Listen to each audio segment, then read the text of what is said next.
Are now. Welcome everybody to the Town of Thompson Planning and Zoning Commission special meeting, Wednesday, February 4th, 2026. The agenda, February 4th, 2026, replacement date of canceled monthly meeting, Monday, January 26th, 2026, 7 p.m. at Thompson Town Hall in the Merrill neighborhood, 815 Riverside Drive and on the Zoom. Topic, planning and zoning regular meeting. And now we'll do a, this is another topic, it's a special meeting to replace the original January 26th meeting. All right, now we'll go to the agenda 1, call to order and a pledge of allegiance. And the meeting was called to order at 7 o'clock. And now we'll do the pledge of allegiance. I pledge allegiance to the flag of the United States of America, and to the republic for which it stands, one nation, under God, indivisible, with liberty and justice for all. Thank you. Now we'll do roll call. Well, first of all, I'll read the chairman's statement. Under citizen comments, state your name and address, 3-minute speaking time unless otherwise directed by the chair. Please address comments to the chair in a civil and respectful manner. Now we'll do roll call. When I call your name, please just say present. Brian Santos. Present. Ray Williams. Present. Jane Salsi. Present. Mike Krugel. Present. Russ Robbins. Here. Dan Bennett. Present. Kais or Levesque. Present. This is alternates now.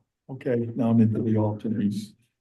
Joseph Perotti Brown. Present. And Steve Nickerson. Present. Cynthia Dunn, staff, I'm here. and Tara Pengetski. Here. Thank you. Yeah, I'm getting to it. Dave Popolowski, Vice Chair. Yeah. Ryan Canoia, Secretary Treasurer. Present. And John B. Lanky, Chair. Steve Nickerson, you're you're in the last one of the order. You'll be sitting in for the vacant seat that Randy Blackmer, when he resigned at the beginning of the month. So you're gonna be sitting in his spot. Okay. Okay? For tonight? For tonight. Just for tonight. That's just for tonight. You got that? Yes. Thank you. Yeah, we'll put Steve here. You got a good crowd tonight. That's good. So that was the only alternate that has been seated. So next on is number 3, public hearing. We have application PZ 2527, applicant Thompson Business Park LLC. We're not be able to do anything, take an action until public hearing because they would like to still postpone it till next month because of the other application. No, No, that's not why you hear it. or because of, it wasn't, I'm sorry, I got ahead of myself. Thank you, Cindy. The PZ 2537, I'm gonna read them all together, it'd be easier. Yeah. And PZ 2543 and PZ 2544 will not be discussed of any or action taken for a public hearing because it was not publicized in the Shopper's Guide. It was a mistake by Shopper's Guide. They didn't post it, so we cannot discuss it, open it and do what we have to do. Is that understood? Yep, that's exactly what it was.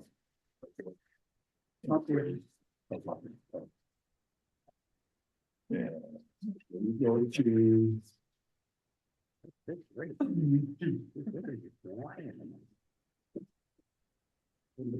This can come out, right? Chair, Yes, is a motion needed to no, set them for next month? No. Or the next meeting? no, because number one, it wasn't posted.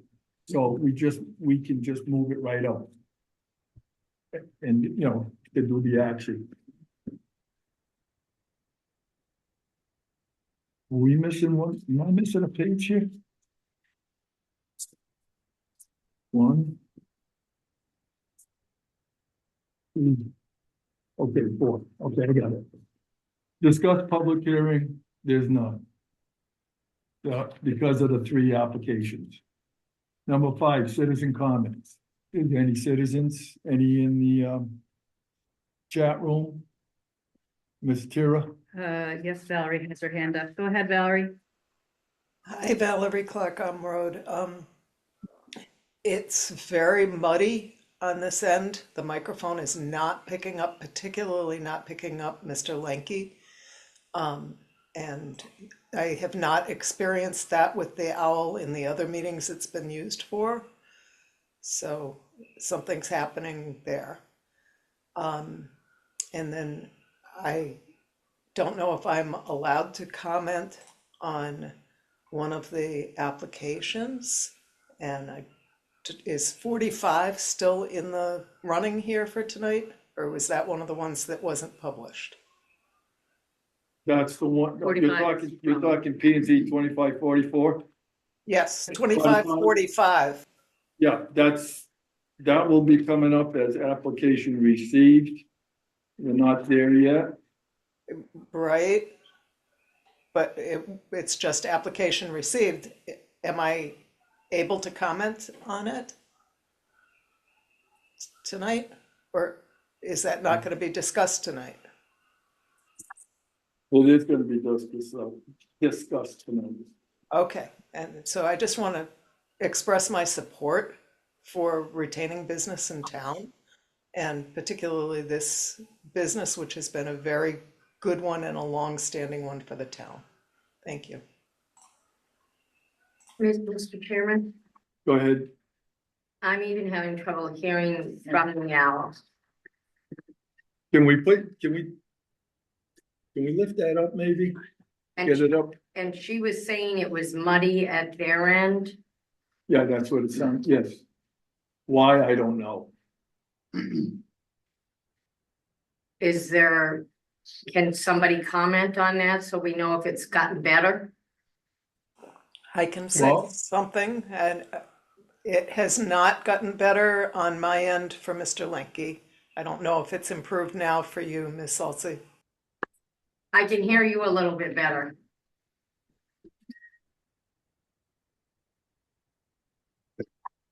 Well, it's turned muddy. Everything's turned all the way up. But it Sharon, go worked. back to that first screen again. Oh, go back. Nope, no, go back. Go back where? No, go back one. Turn the volume up on it. Nope, stop. One person. X out. Yep. Click the tab, Which tab? where it says microphone. You gotta highlight it, so, yep, Can they see Hold you? on. a little arrow, Yeah. click that hole. Click on.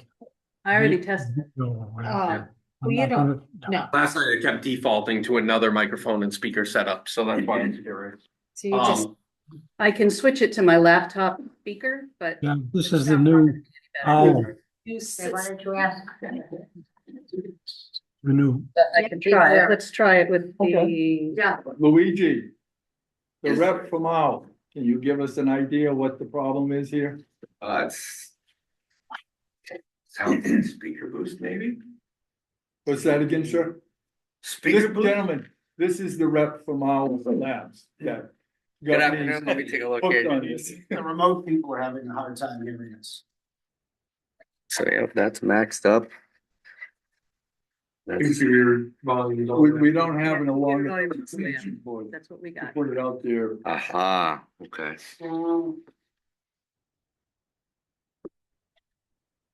Not quite sure. Speaker boost. Inside the application. Not the unit, but Yeah, so there's all the settings for your microphone input, your image settings, all that stuff is actually controlled through here. we're gonna take I'll give you 5 minutes or so. No, I can set it right from here, but it'll just, No, if you need that to do it, so otherwise I'll continue. Okay, go for it. all done. That's about as best as I can do right now at the moment. How's that, Valerie? Seems to be improved. How about you folks? I can hear you better. Yes. Thank Let me you. ask you a question, Luigi. If we were to raise that up a little bit, would that help? I'm gonna get you guys into speaker boost and then we'll adjust that and blow the room out with it, so. I'm in. All right. Go ahead, Valerie. You continue what you were doing, saying. I think I said what I needed to. Thank you Okay. for the additional opportunity. If you weren't able to hear me, I can try to repeat what I said. Actually, I'm hearing you pretty good. We've got it for the record, Valerie. Thank you. Anybody else? Sarah? Well, the only other person in the room is Alvin. Alvin, if you have any comment you'd like to contribute in citizens' comment, now would be the time. You're on mute, though. Oh, I'm enjoying listening. The software for the owl is actually on the original, so it needs to be updated. And then you will have no problems hearing, adjusting all that stuff.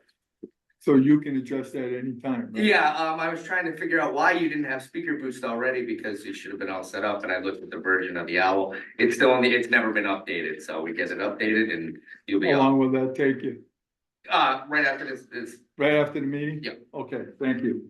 Do you have a business hug contact card I can take from you in case we have troubleshooting in the? Certainly, I'll give you my contact Thank you. details. Yep, absolutely. All right, thank you. I'm glad you're here tonight. Good thing. Okay. If we have, Alvin, you're all set? Okay, I'm all set, John. Thank you. you're welcome. Now we go to agenda 6, approved minutes. This gentleman right here is that, he says he can upgrade it right after the meeting to what it needs to do. We'll make it, yeah, appreciate it. Just giving you a heads up. Love it, thanks, John. Okay, number 6, approved minute, P and Z minute meetings, December 26, 2025. Is there a motion to accept? I'll make the motion to approve the meeting minutes of the meeting of December 22nd, 2025. Is there a second? I'll second Was that Any Mike? it. Thank you. Is there any discussion on it?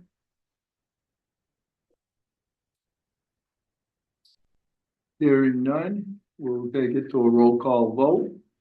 And we'll start with you, Mr. Nickerson. I approve. Brian, you're on. I'm abstaining. I was absent. Okay, you want to abstain? Thank you, Jim. I approve. Brian, Yes. Mike Krugel, Mike Ogle, yes. Russ Robin, Abstain. Jane Salsa, yes. Ray Williams, yes. Dan Benny, yes. and John D. Langley, yes. It's approved. That minutes of December 22nd, 2025 is accepted. Now we got P and Z subcommittee meeting, regs review, January 12th, 2026. There a motion? I'll make a motion that we approve the subcommittee meetings of January 12th, 2026. Second? I'll second that. Okay. Oh, my mic went out at the end. We missed you. But you did put your thumb up. Yes. Any discussion on it? Hearing none, we'll do a roll call vote. Dan, we'll start with you. Yes. Ready? Yes. Jane Jane- Salsa, yes. Abstain. Mike Krugel, Mike Ogle abstains. Ryan, Yes. Dave Plowski, yes. Brad Santos, yes. Steve Nickerson, yes. you, because you sat in there on Yes, that I meeting. was. Okay. And guys, Yeah, but But she's I'm not present. seated. that's right. No, she's not. That's right. Damn. All right, but it still approves with 2 abstain. 7, yes, You didn't vote, John. and me is 8. Yeah, I was trying to leave myself out the door. All right, now we go to number 7, applications received.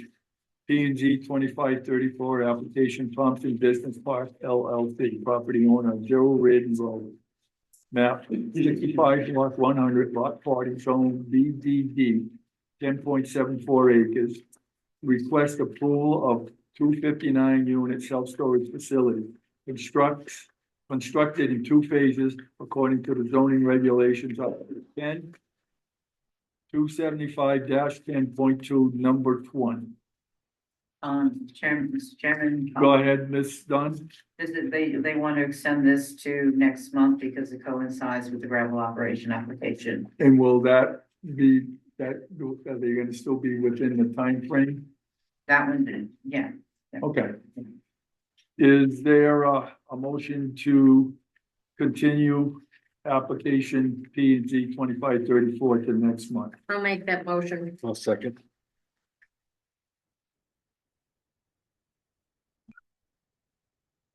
Any Jane and Brian. discussion?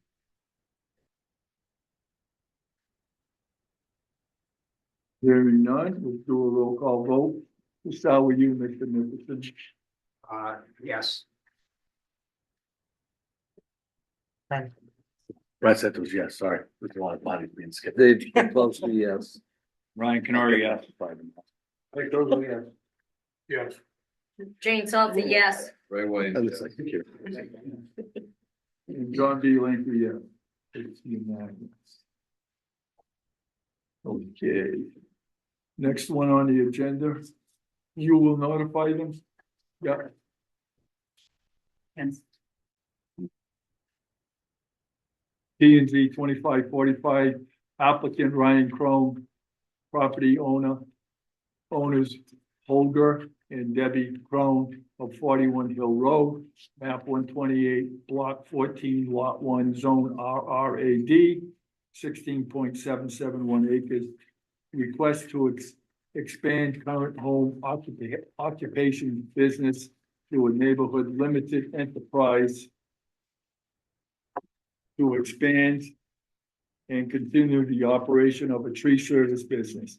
Crone and Kurtz. I think I said that correctly. Nice. Kurtz, okay. Well, Play on the word. on the property in accordance with zoning regulation, Article 14.275-14.1 A and B. So this is up for discussion and I need a motion so we can discuss it and take it into an action. What would you like to hear from me first? Go ahead. Okay. I noticed that Ryan wasn't here, so I texted him. Ryan, this is Cindy Dunn, are you coming to the PZC meeting tonight? His answer, no, I have too much personal stuff going on, I'm sorry. My answer, sorry about your personal issue, who is going to speak for your application? If no one, what do you want us to do? His answer, I can make it to the next meeting. So it's in your hands what you want to do. So he is, may I speak? Cindy, so he is okay with pushing it off until February 23rd? Yes, he is okay, that's what he just said. Okay, so I want that on the Yeah. record, so, and you need a motion to have that done, is anybody, Was there a timetable on this? I'm just asking you that, No, because I know it was supposed to have been done a while back, so you finally got everything done with you then, correct? oh, everything's done, he's done everything, yes. I'll make the motion. But it's in my memo that he's done everything. I'll second it. Mike Krugel makes the motion that it get moved to next month of To the this 23rd, month of to the February 23rd. 23rd. Yes, for the next annual, monthly meeting. February 23rd. And start with you, Mr. Bennett. Yes. Ray Williams, yes. Jane Saucy, yes. Mike Ogle, yes. Ryan Canary, yes. Dave Pakulski, yes. Ryan Santos, yes. Steve Nickerson, yes. And John B. Lindsay, yes. It's unanimous. Ah.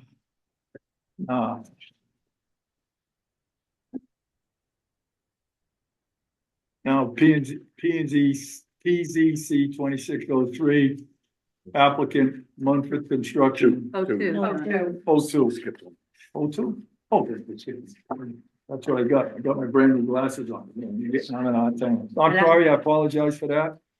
P and Z 2602, applicant Town of Taunton Planning and Zoning Commission, 815 Riverside Drive, to adopt annual update of amendments to the Town of Taunton zoning regulations according to Article 3, 275.3.6. Proposed amendments are attached. Need a motion to accept for a public hearing. I'll make that motion. Second. Jane and Brian.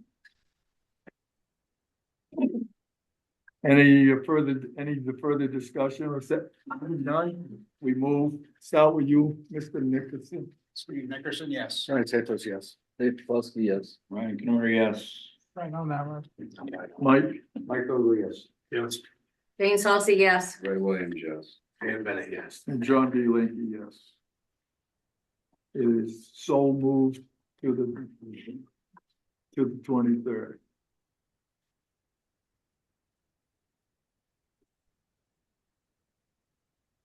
For a public hearing.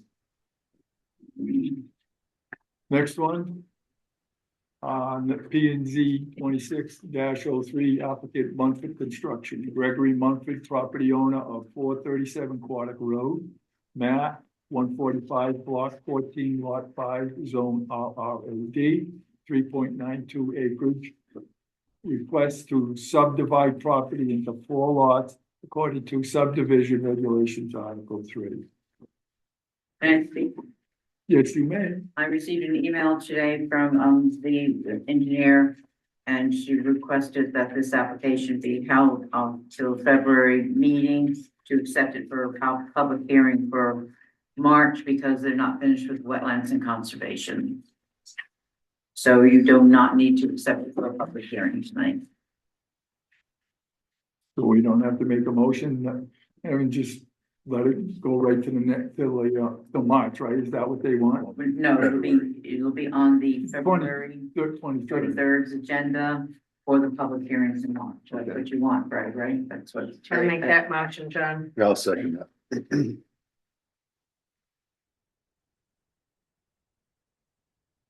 Any discussion? None? Steve Nickerson, yes. Ryan Santos, yes. Dave Plosky, yes. Ryan Canori, yes. Mike Vogel, yes. Yes. Jane Salcy, yes. Ray Williams, yes. Dan Bennett, yes. John B. Linky, yes. Unanimous. Move to, I gotta write that in myself. Okay. Applications, agenda 8, applications received after agenda. None. Thank you. Number 9, report of officers and staff. A, budget.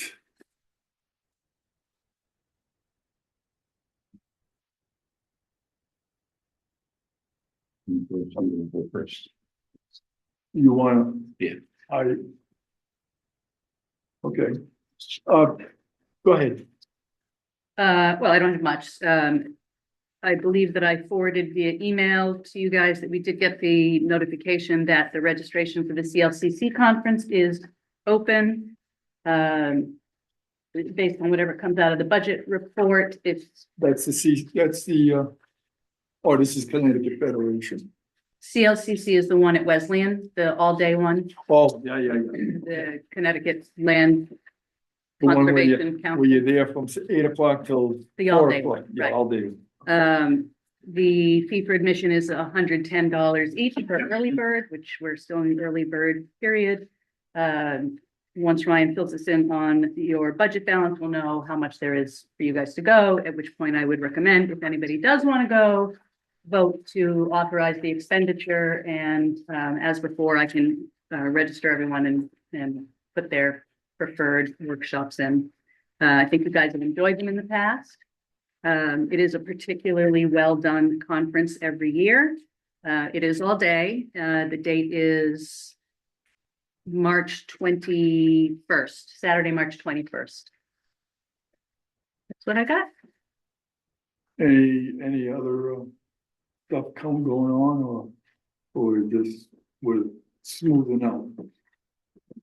I don't have anything in particular. If there's Okay. something you'd like me to address, I'm happy to do. You have the cut, well, it's, since you're talking about that, if you're allocating money, you're talking about the budget. You have the Connecticut Federation of Planning and Zoning Agencies, their yearly event, Yeah, I got that. so Okay, you have that information there. yeah, I got it. I was gonna wait till everybody else got done on the. Well, yeah, it's also on the agenda too. I didn't realize that other. No. You, Is that one on the On agenda? the agenda number E on the correspondence. on the, yeah, correspondence. Oh, I see. Yes, not the one I was talking about, No, that one- one. No, I see. Gotcha. that's the one down there is at the afterthought. Right. I believe everybody got the notice too, Notice for what? for that event.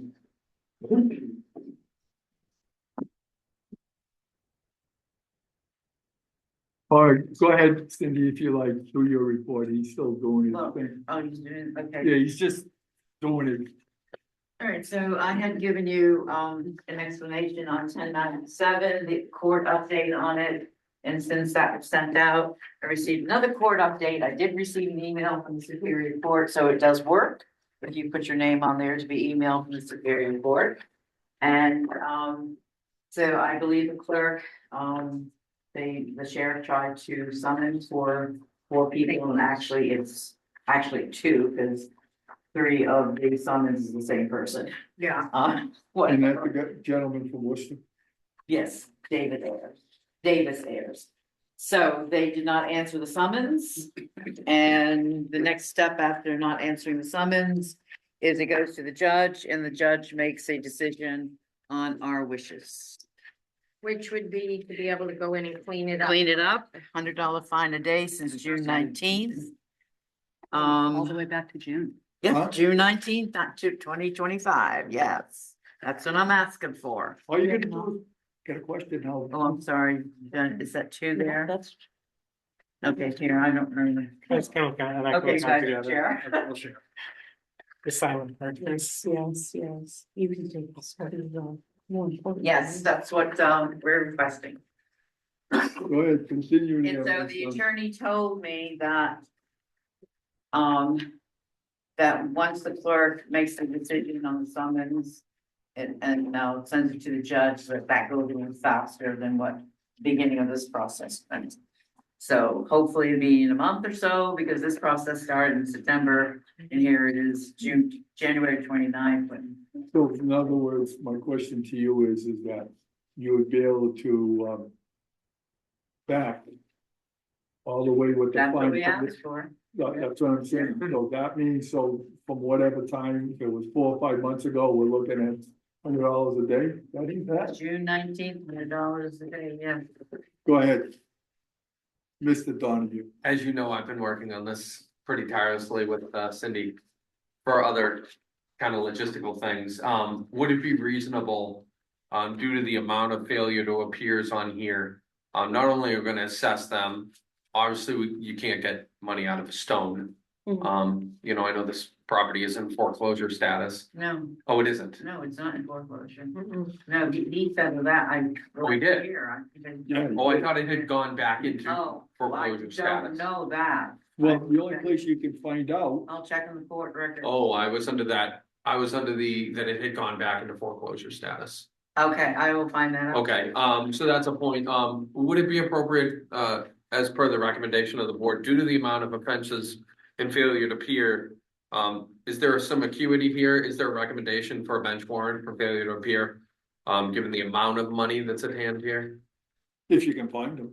Well, the bench warrant, so, inherently, the next time he's pulled over or has any interaction with law enforcement or goes to re-register a vehicle or a license or subsequently anything else that has to do with anything regulatory related, he would be picked up subsequently on that. So you're, I can. My recommendation from my background in law enforcement would be that would be very reasonable, given the amount of money that's at hand. If you do that quick math, that's tens of thousands of dollars now.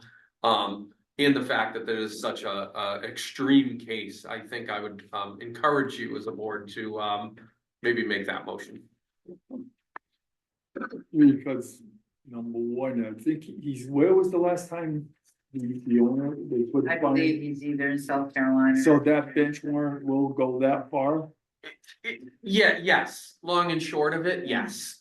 Although if he gets picked up in South Carolina, they might not extradite to Massachusetts, given the crime at hand, but it's not a matter of if, it's a matter of when.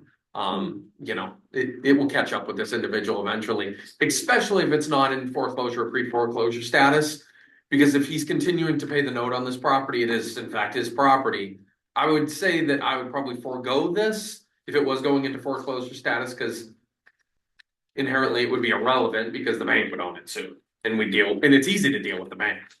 But if he's continuing to pay on this property, yeah, and also subsequently lien the property legally through the town. So I'm not sure if those, I don't know if we've consulted with our attorney, but obviously these fees, these reoccurring fees and updated liens should be put in place moving forward.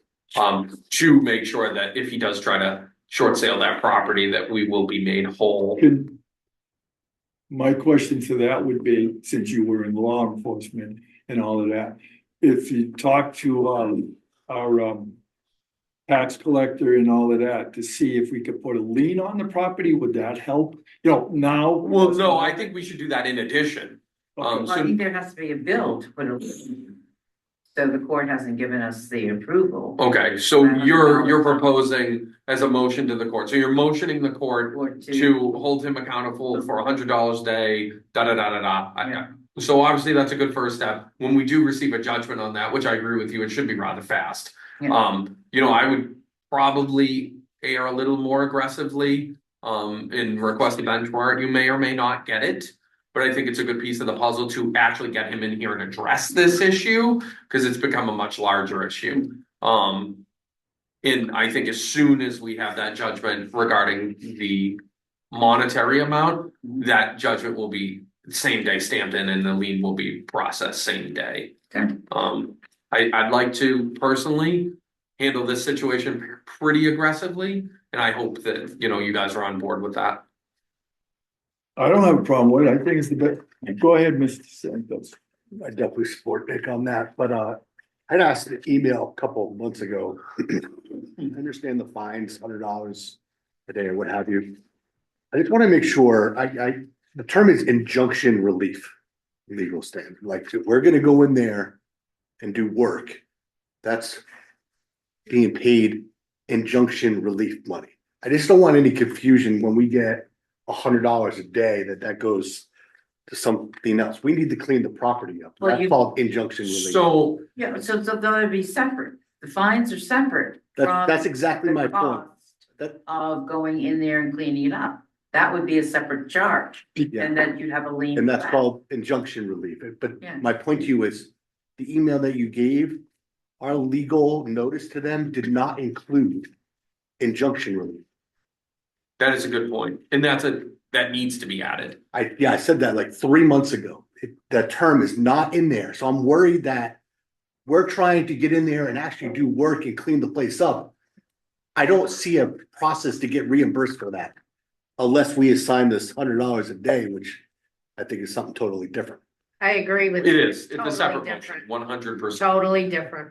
But I have to Different call the animal. attorney on that. 100%. Yeah. Now, I will say, just in your defense, Cindy, the email I was sending out was bouncing. I sent it like 5 times and somebody replied to me in here and said, yeah, I got it. But I made it very clear in that email that injunction relief was not part of that. So we write-up. need to let Brian. that is an additional motion or something that we should add to this motion of penalty.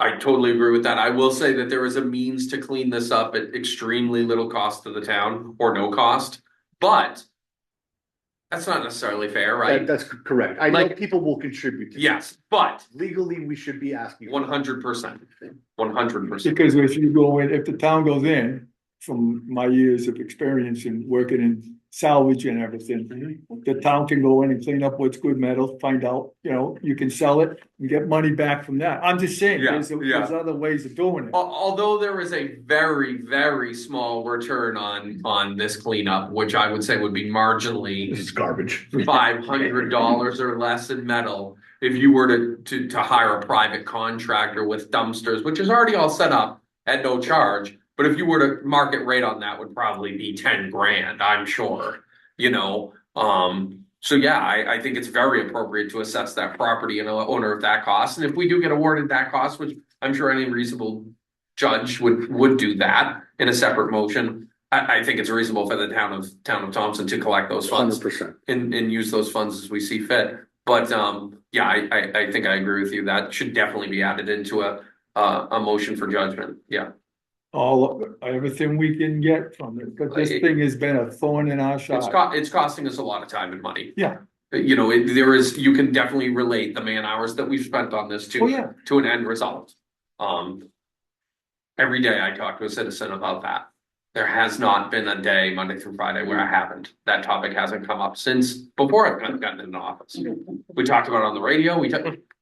So I don't think we need a motion on that. You just gotta follow up Yeah, with bench and. Yeah, With our and- lawyer, right? Bench and, injunction. What was that again there, Brian? I just wanted to make sure we didn't have the motion on. Cindy's just gonna follow up with No, I'm sorry. asking the lawyer about the bench barn and injunction. Okay, Good, I got a question. go ahead. Is that does that guy still own the house on Main Street? Yes, he too? does.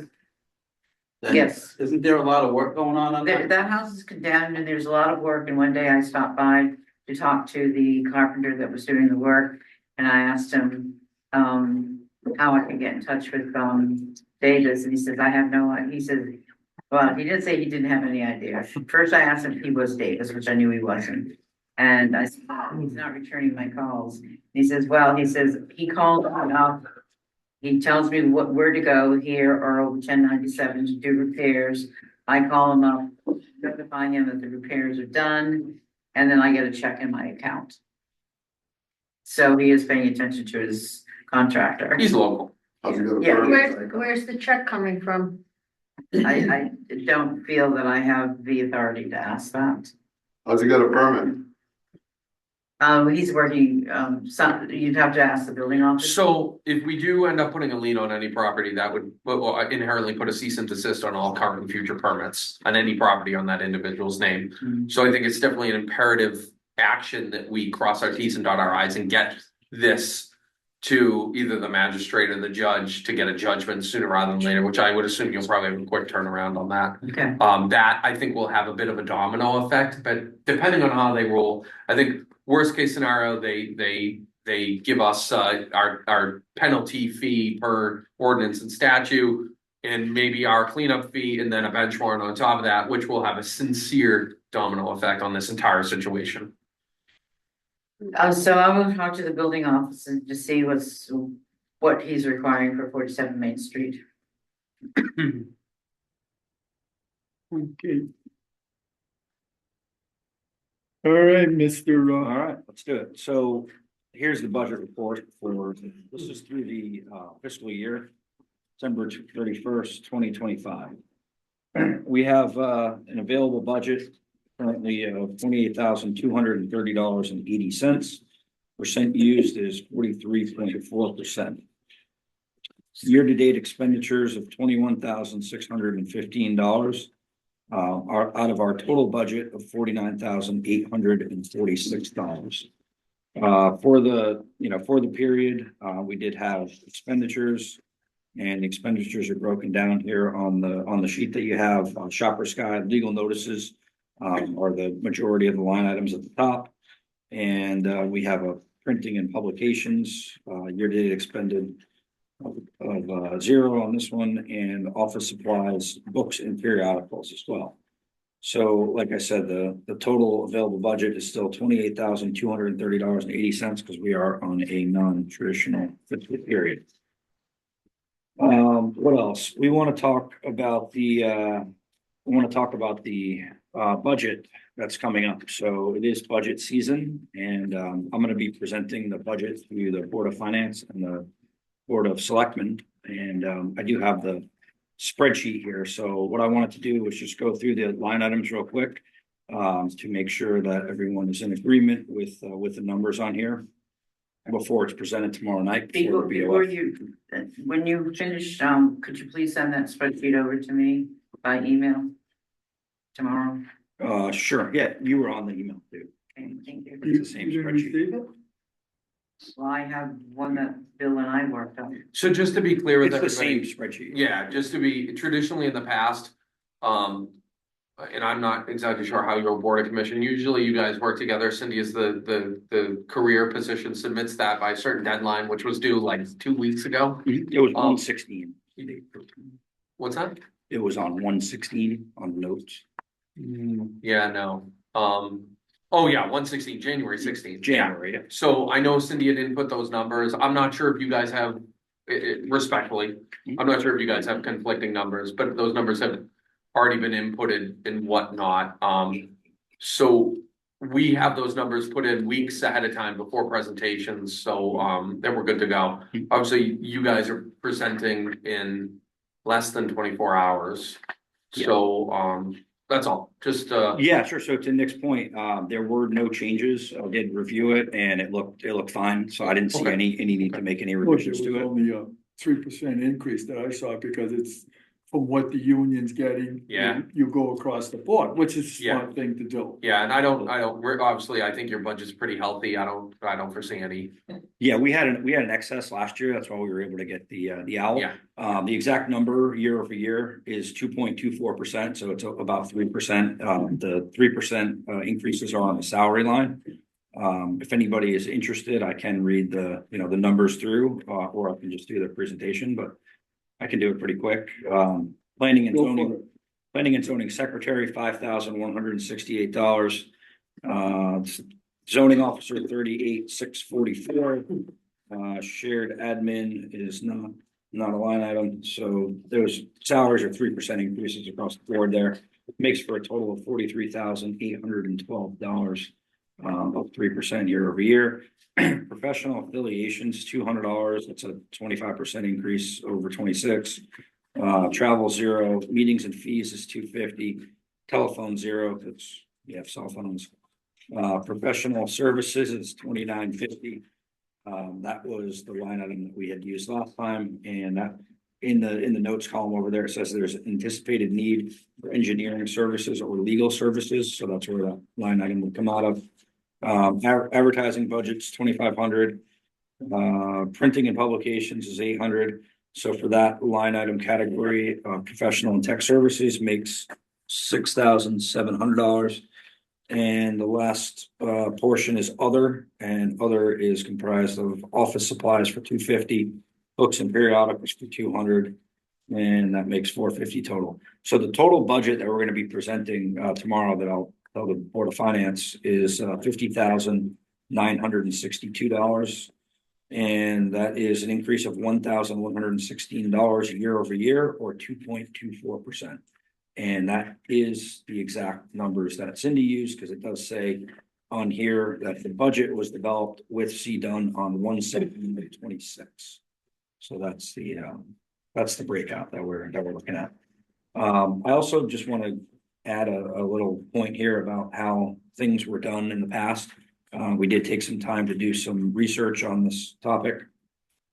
So on December 28th of 2020, John Rice was the secretary treasurer, and that was his.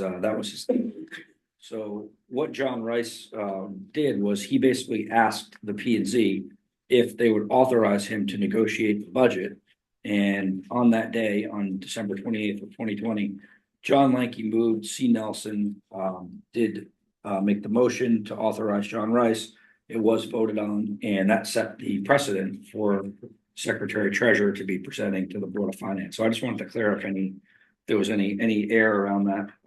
It did begin on that date. And he did start presenting the 2021-22 budget. Anyone that doesn't know, John Rice had some health issues and things were, done a different way and for better or worse. Some other people had to fill in, maybe on staff, but this was the procedure by the Planning and Zoning Commission. So this is the way that we're gonna do it going forward. And that's the precedent. If anybody cares, I could send that to anyone who wants to see that on email. But that's the reason why I mentioned that I would be presenting the budget. And that's the bottom line. In terms of the there was also the section on the reviews of the bylaws, and there was also a section on there where John Rice, when he was in there too, had said that. So it's all in here, and that was actually from another meeting on January 25th of 2021. So again, I'll send this stuff around just so that it shows that a precedent was set for these things and how we have interacted in the past with presenting budgets and changing bylaws and things like that. So I just thought it was interesting enough, and we did take the time to do the research and want to share. So Ryan, Yes. just so you're aware, the town clerk did remind me that the commission has to move to accept the budget, whether it's put forth by the CEO or by the secretary treasurer. So you will need to make a motion and a vote for the approval of the new budget. Before you do that, can I just ask you to go back to the current balances? Yep. Just so we can go back to that CLCC thing. So what are your balances Oh, in the meetings and fees, professional I was services? just gonna ask that question. Thank you, Tara. That's a good question.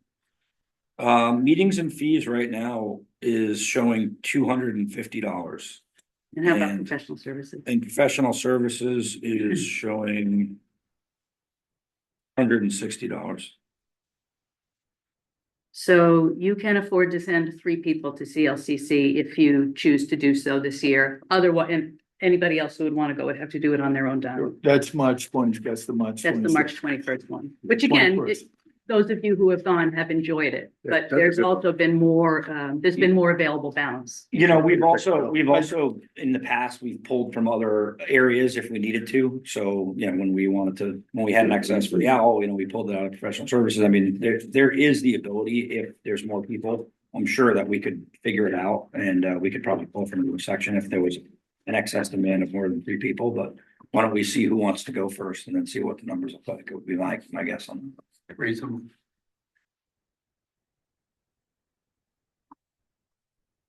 Mr. Nickerson, are you interested? I'd have to think about it, so it's an all day. It's an Well, all you've day got thing. to win. I don't know when the early bird registration cost ends. I think it's the end of February, but oh, you know what? I've got it on my desk. Give me a second. See, that's the other thing is, you get an early bird, so we could save, say 20, 30, 20 or 30 bucks, whatever it is. It's a good thing to go as a newbie. It Because, counts as training. Is huh? that correct? It counts as training. Yes, it does. And how much training are we required per year? Hang on, Joe. 4 hours?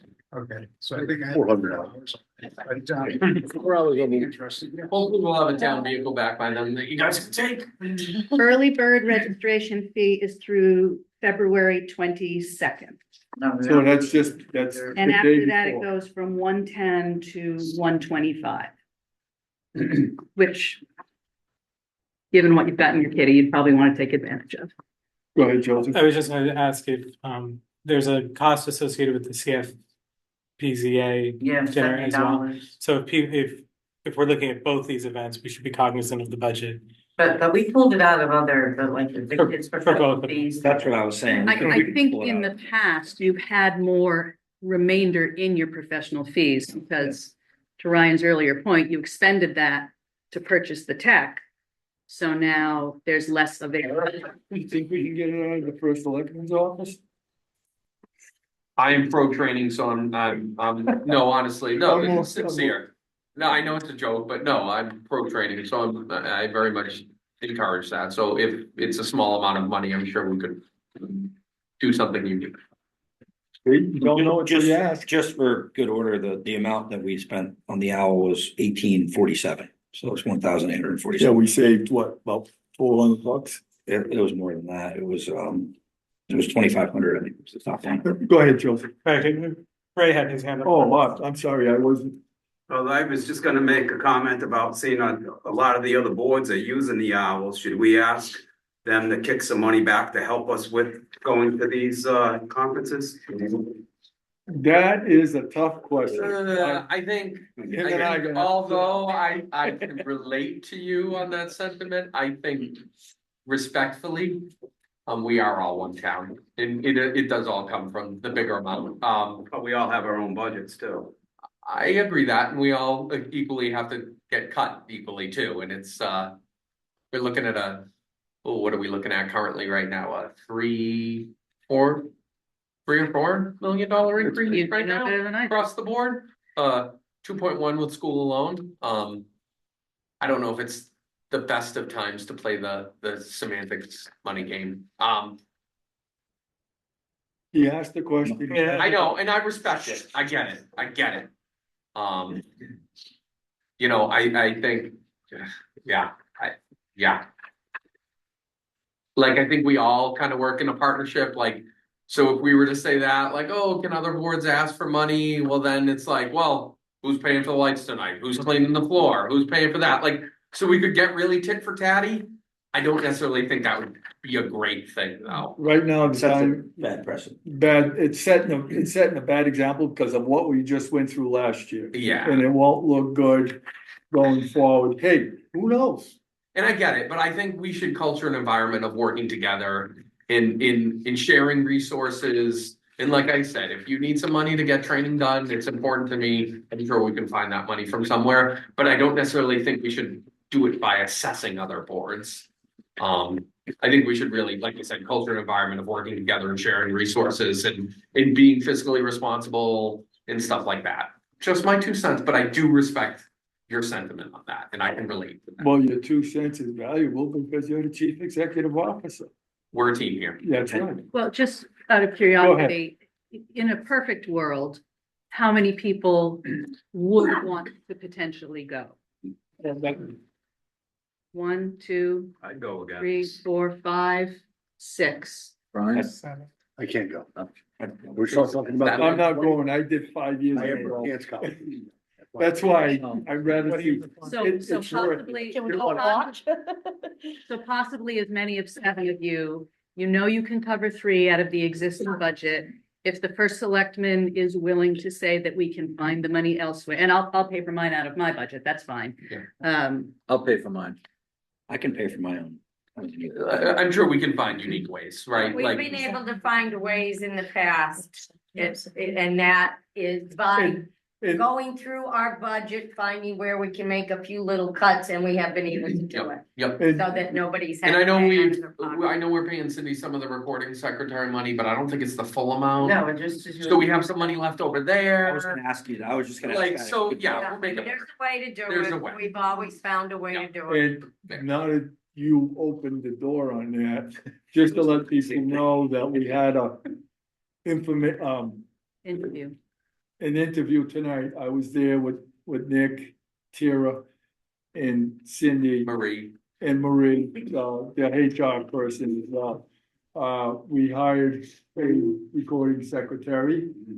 And the gentleman used to work here. He's very familiar with, what's going on, because he has not all the credentials, but he has right now half the credentials, because he has to go a little bit longer as a CEO, because he was doing it in Woodstock, but he was the inland wetlands, conservation agent. He replaced Carolyn Wirch.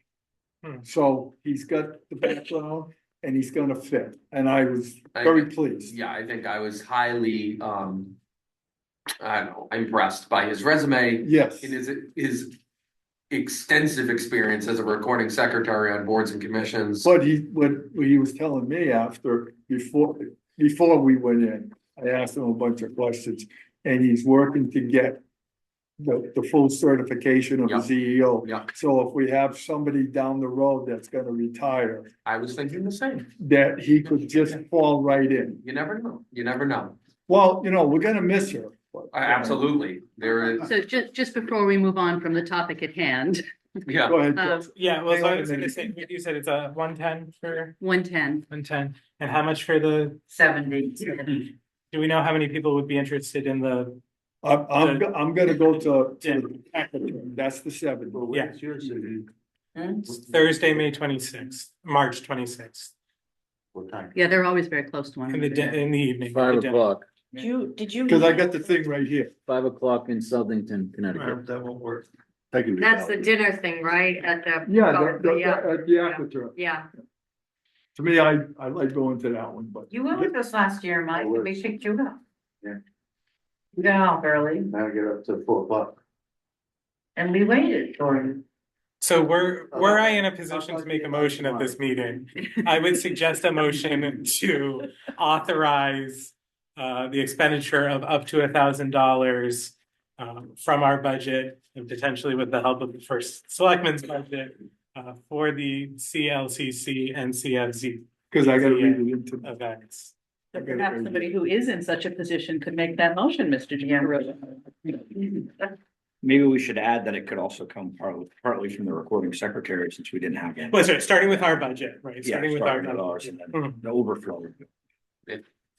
I so motion. Second, Motion made by Brian Santos and second by, Dave Poplawski, second. okay. I don't think we need a further discussion on it, but not all in favor. So with you, Dan? Yes. Yes. Jay Williams, yes. Dean Salsa, yes. Yes. Mike Vogel, yes. Ryan Canori, yes. Dave Poplawski, yes. Ryan Santos, yes. Steve Nickerson, yes. And John Beelan, yes. March 26th. It's the date. For the Aquaturf. Okay, so what I will do is because they have posted the workshop schedule, which I don't know if they had when I forwarded the initial thing, I will forward the workshop schedule. The people who want to go confirm with me, tell me which segments you want to go to, and I will register every one of them. And Cindy, you'll handle the one for the Connecticut Federation of Planning and Zoning. Huh? Yes, I will. Put my name down. Want to digest it. Not eat it. So there are service awards for that one. You could possibly get nominated for a service award. 12 to 15 years, you get service awards at that one. No big deal. Well, I gotta read it in anyway. There you go. One final point on the budget report and things that I read, I do want to enter those precedents onto the record. So I can send those around to make sure it's in from the December 28th, 2020. And you're gonna handle the other, okay. Just give me a heads up about who's going and everything, I will. and Cindy will give you a heads up and.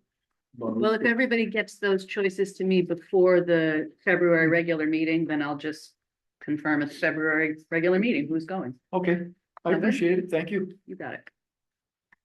Now. Next on the thing, anything else to say here on the report? No, I was just saying, just want to get it on the record for Okay. December 20th, 2020. Okay. Yeah, right, now we go to number 10, correspondence. Everybody read the Town of Douglas Planning and Board Public Hearing, Eastland Partners. Town of Webster Planning Board Public Notice, Webster zoning bylaws. Town of Douglas Planning Board Public Hearing Amendments to Subdivision. Then we got DCFPZA Quarterly Newsletter. And CFPZ Save the Date Thursday, March 26th Annual Conference. I have it here, so we already discussed most of that and everything. All we need to know is whoever wants to go, tell Cindy, and then she'll take it from there. And you need you need this paperwork I got here. You I can made a take- copy. Oh, you made copies. I would like to make sure that Joseph Brody Brown name gets mentioned for the 12-year length of service award. So There you go, Mr. Perotti. And you're gonna adding another year to it. All right, you got that, Cindy? All right, on to the next thing. Number 11, signing of Mylars require a roll call vote. A, Mylar for PZC 2539, applicant Roston Construction Corp., owner of 0 Quarter Town Farm Road, map 162, block 11, lot 12, G, zone RRAD, 4.44 acres, request for a 3-lot subdivision according to the Town of Thompson subdivision regulations, Article 3. Subdivision approval, P and Z meeting December 22nd, 2025. Is there a motion to accept? The chair to sign. To accept. I'll second. Okay.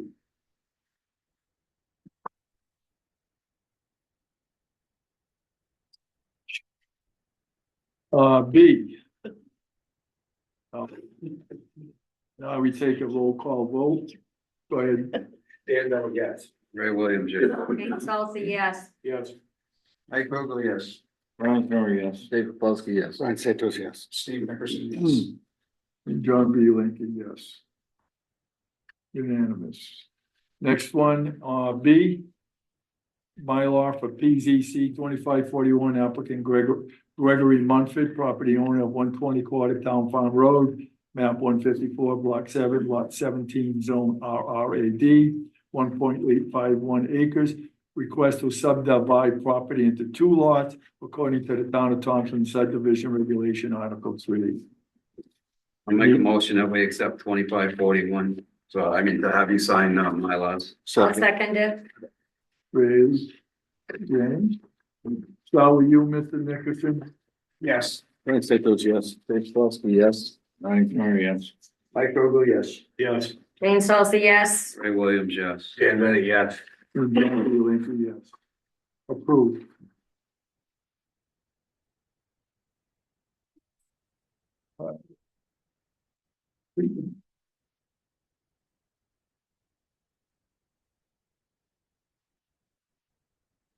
Old business, none.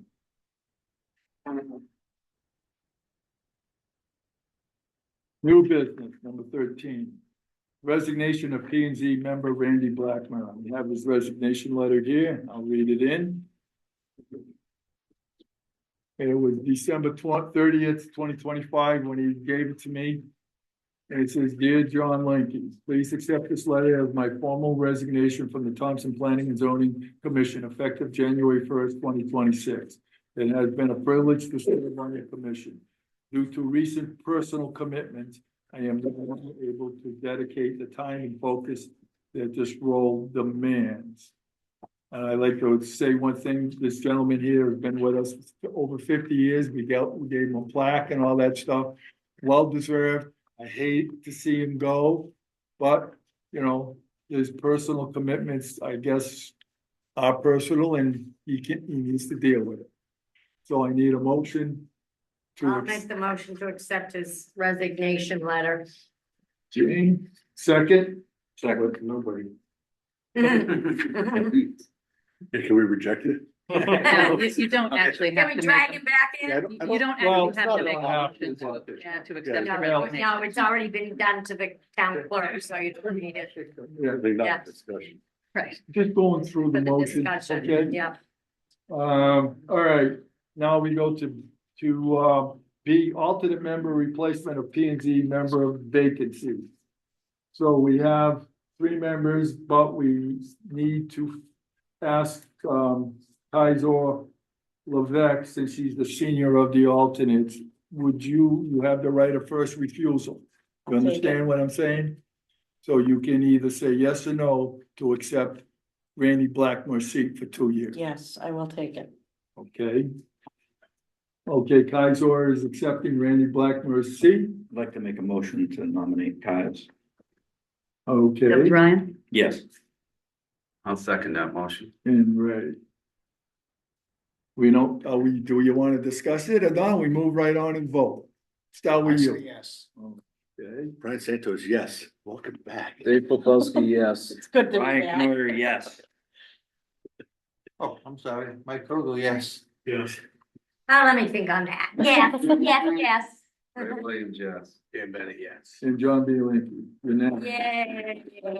Welcome to the full seat department.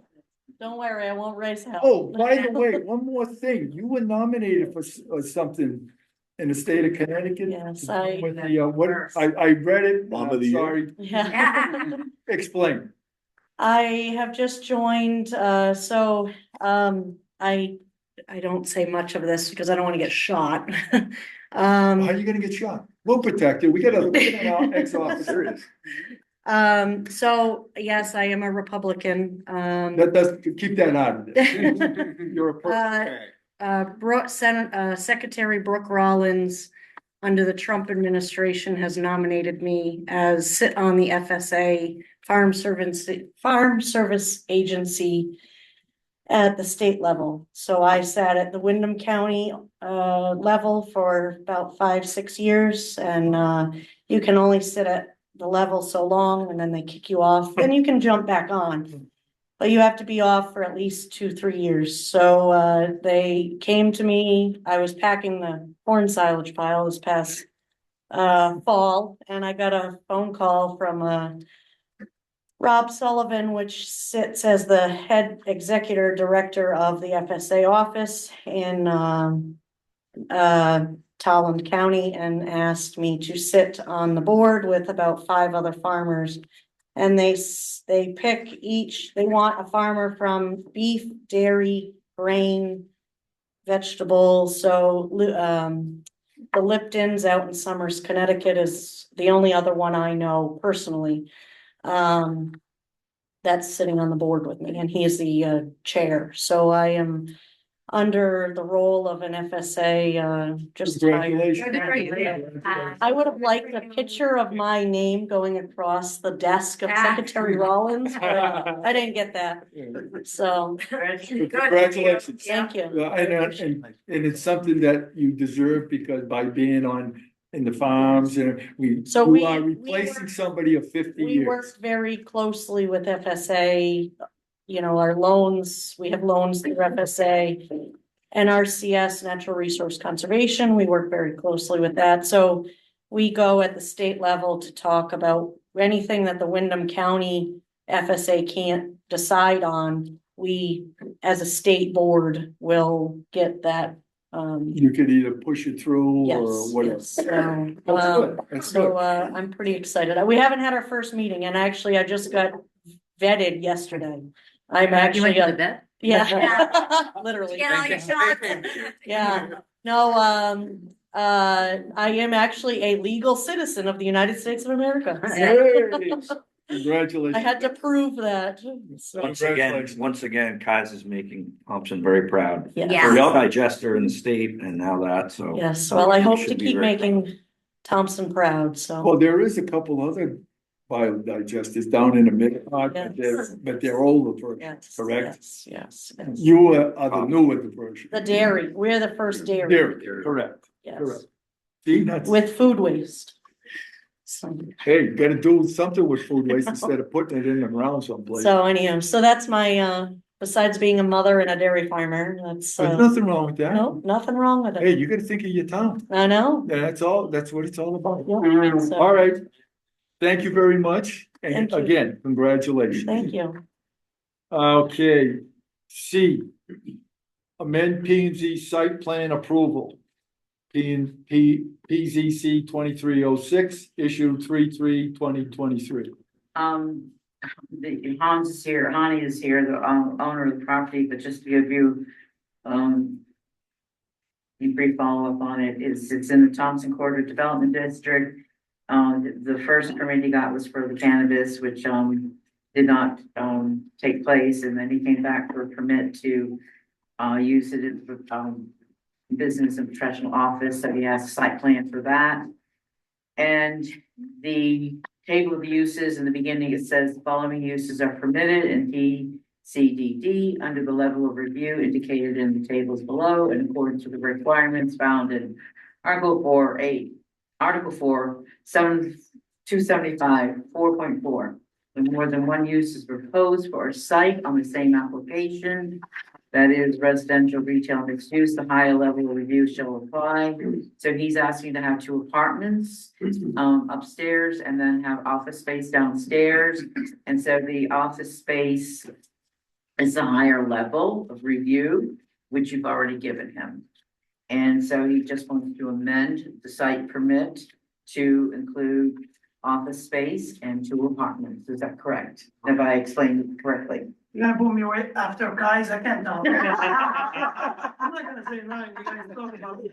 Just keep buying pizza from on and we'll be all set. And everything has been approved by the wetlands agent. I have a corrected wetland agent approval right here for that project. Did Do you we need get a that? motion? Yes. Okay. All right. Go I'll ahead, make- what do you- I'll So I make a would like motion. the application to be, the permit to be amended. I'll make a motion. I'll Yeah, second that. amend it. that's to amend it. Dave and Ray. To amend Yeah. it. Yeah, And I'll send you a new. as Cindy detailed it. Well, as soon as they vote. We don't have to discuss it, right? No? Only if Okay, you good. want to. We start with you, Mr. Bennett. Dan Bennett, yes. Ray Williams, yes. Jane Salsa, yes. Yes. Mike Vogel, yes. Ryan Canori, yes. Dave Plowski, yes. Brian Santos, yes. Steve Nickerson, yes. And John B. Lindsay, yes, it's unanimous. Now you can spend more money on your building. Yeah. Yeah. Hey, at least you're getting something out of it. Yes. Instead of it sitting there for a while, like, We got stopped work order plenty of time because of just sending contractors to do the right thing, but they're not doing the right thing, then it comes back and bite me in the behind, so we'll straighten it out. Good luck. it'll come to Yes. you. Good luck. Good All luck. right, Good thank you very luck. much, guys. Thank you. Good luck. Congratulations, guys. Have a great night, guys. Thanks. Night, honey. Discussion of box containers as shed structure. Woo. Go ahead. The person that discussed this with me is not here, so the only thing I have to say about it is what I said in my memo. She wants to decorate the box trailer to look like a shed. And she doesn't, she wants to know why she couldn't have it, and she's gonna show you pictures of what it would look Oh, I like. saw the pictures that you. Well, that's the pictures of the shed, but if she fixes them up to look like a, yeah, and the container, boxes are getting popular, across the country, so Yes, I've got they to have been for a talk to the commission about it and see what they say, but she's not here, so I'm not. Go ahead. Go ahead, man. Well, but we brought this up, well, I know I brought it up a couple of years ago. During our, regulation rewrite that, this isn't no different than buying a prefab shed, except it's metal on the Yeah. outside instead of being wood. And I don't see any reason why anybody, that should be taken out about, that regulation should have been changed years ago. People in the Lake District, like I said, years ago, people put their boats in there, they put their, their tubes and all this stuff that they use down there, the farmers use it for hay and for, their tractors and people, now that we got the guy on, Wilsonville Road that put the roof on them there, I think it's wrong for us to tell people they can't put them on their property. I would agree with Ray. Yeah, so would I, and there's a nice one over in Fabian, that was actually used and they made it into a really nice building that, yeah, It's just that since this regulation went in, yeah. I know 4 or 5 Yeah. come into Well, town. because it's cheap, you Yeah. can buy them. You still need for it. $2,000. Yeah, you're supposed to have a. Yeah. Well, give me their names and addresses, I'll get you a permit. Cindy, are you just afraid of what with them deserting them, like similar to or the what we're going in? No, just that because, okay. Oh, she just. Cause see, the thing with them is even if they're abandoned, they can be picked up and pulled out. Okay, and there's a lot of guys that would, if they're abandoned, they'll go after them in a heartbeat because they can take them and put them over there, whatever the case may be. They are, like Cindy said, and I've known it for a long time, that these containers are being used because these shipping containers, and Brian knows this, Oh, yeah. that every, was it 5 to 10 years, if that, Mhm. and then they Have to get rid of them. they gotta get rid Oh, of yeah, them. so I And know. then, and some of them that are damaged just a little bit, Yep. there's the place up in, Oxford there, Oxford, Auburn line there, what's the name, what's the name of that, the people, I wouldn't almost We, bought one. we It's joked possible. about building a horse arena because there's, no, I wouldn't, don't worry, Go ahead, but. go ahead. But you know what I'm I saying? agree that we should evaluate it again. I just wanna be reminded, is it because the box container is It's all metal. well, no, it's being, um, treated as like a trailer, like a camper where it's temporary, you have to remove The it? regulation. That's what it is? Permit it in RRAD. Yeah, okay. All right. I agree with what Ray said, so I think we should just evaluate it. Yeah, we need to go over it again. Yeah. So you Well, can put that on your next Yes. review. Yeah. No problem at all. Yep. so the other thing is, it's gonna be actually under 200 square feet. The reason why she wants box container mainly because it's cheaper. And then it's not gonna cost that much to fix it up to make it look nice and it's going in her backyard. So I would have to give her a zoning permit because it's 200 square feet under and she has to have a zoning permit to put a shed up. Yeah. So because of the regulation, I can't give her a zoning permit. You know, we're gonna just do it like you just Yeah, said. they just put it Because on they- the next one. Yeah, I have a lot You to say go, about you this, go but we to should talk. Plainfield. I do, I have a lot to say Route 12, too. Yeah. You know, when you go down, get on Route Needs 6, to take be your some left off the discussion. Route 12, go Yeah. up Blue. They sell I those, have the notes to include. they build them for you, 27 they're update. more expensive than buying a container, Mhm. Wow. you know? So, Right. I What do mean, you want me to tell her that she has to wait till we change it next year till we change it, or you want me to tell her to do the permit and I'll sign off? I don't have a problem with, Yeah. give it a that's- permit, Give her the permit. because it's really not gonna hurt nothing, that's my opinion, I'm not, you know. Wait a minute, we're going against the regulations? Yeah, No, you can't issue a can't- permit in You way can't that do- contravenes your Can't do regulations that. unless you can find some Yeah. oval It peg, is round hole specific that we definition. don't have the containers. Okay, Yeah. so if you. Hang That's on. what she said. Dig yeah. up the clause of the, Yeah. planning and zoning commission can waive something, I'll have it for you by the 23rd. Isn't that why we have a zoning board of appeals? Yeah. Well, But the zoning board of That's gonna appeals cost is us not supposed $325 to approve that kind of an I appeal. don't know why we can't just come in and have a special permit for this too. We could do That's what I that. was just Yeah, bring that up. yeah. It's a zoning permit, zoning permit, which I sign off on. What did you, maybe I missed what you said in the beginning. Special one? Well, you can, I know it's not, you can't do that, no. No, Yeah. it's still not a permitted use. The level of That's permit true, that's is true, our review before, that's true. Yeah, but they all for refer to whatever it's permitted worth, uses. when it was, when the initial discussion of this happened, there was a lot of discussion around trailer bodies as storage on properties. And this was another thing that was kind of a holdover from the prior way that regulations were handled. That they just weren't permitted and it carried forward. And to Mike's credit, he has always been very clear that he never liked that. And you've discussed it a couple of times and you can discuss it again.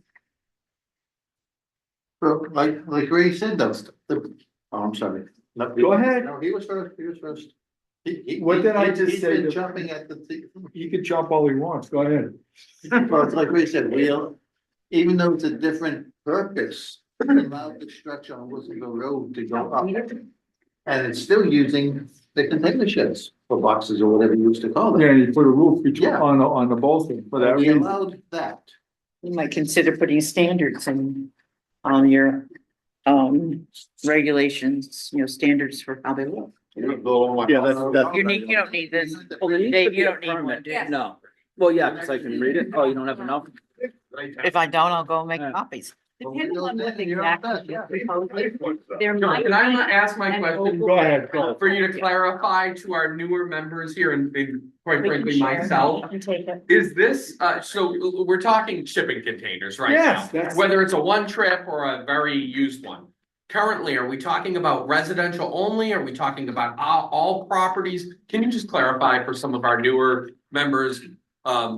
Just a little bit more detail on the topic, Well, originally, the one on Wilsonville, that property is, which is the shipping company with the trucks. yeah, he Yes, does his own repairs and he needed it. It was cheaper for him to buy two Yes. containers, get the roof, yes, put it up, which is like putting up the building, but he got it up faster before the winter came. yes. Okay, and That's not a bad idea because he can store whatever, or turn one into a machine, his little machine shop to do his repair work or what he needs to do. Uh-huh. Which is a good idea, so it costs him less money than putting up a full regular steel building or a wooden structure building. So, It was a kit too, Nick. It was a kit. oh, I'm very familiar with the property in the kit. Okay, so if a commercial business today in Thompson puts a shipping container on their property, is that a legal use? Yes, it is, because his I'm sorry. Here it is right illegal here. or Illegal. box trailer body. Both questions. Well, I didn't know.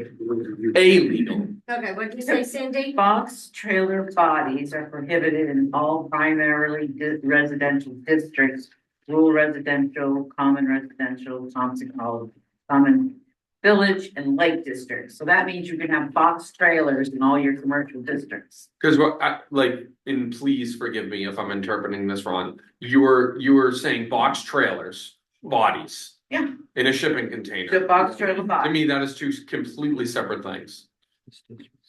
So- It all, Like I picture a box trailer body like has wheels and tail lights in a kingpin. Well, And people put them in their yard because they get them cheap. A shipping container is that they're both the same thing. it doesn't have an attached frame or wheels. Yes. Yeah, but you The can't. shipping containers get locked in for trailers. Oh, I agree. I agree. So that technically, if it is. Okay. I just wanted to see if you were using that term across the Oh, I board wonder if she's on, synonymously. I wonder if she's on Zoom. Is it Candida Tatlebone? No. What was that The only again? person I- somebody's got their hand up. Yeah, up she's there. got her Oh, hand okay. up. No, No, that's that's not the a hand up, cursor. that's the cursor. So I was just trying to get some clarification if there was only residential, commercial Okay. or both. To give you a little Aubrey better, Ann Roach, is she on there? to give you a better idea, Sure. Nick, I can't is see when it. this all came My about, contacts. people were using tractor trailers. The Yeah. trailers, and Yeah. putting them on a property and using them with storage. Yes. So that's where it all came about. Yes. And with the shipping containers, it's entirely different. I agree. For me, because I know what we handle them. You know, you can bring them in, put them on a piece of property. It's better, it's not sitting, you don't have bad tires or, because we already went through this in one place that Cindy had to deal with. Sure. You know, two of them, I think, if I remember correctly. So it kind of got involved with that. It got brought into that. Should it be a separate item? I agree. People ask all the time if there's temporary structures, AKA a shipping container on Yeah. their property. I just want to know whether to send them to Cindy or immediately tell them no.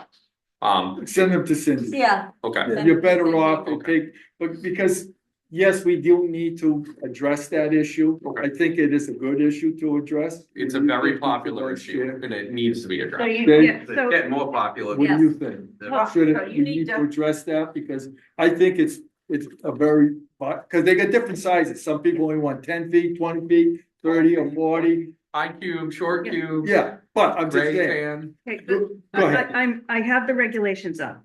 So the regulations discuss I have it right here. mobile I just read homes it to and you. trailers, right?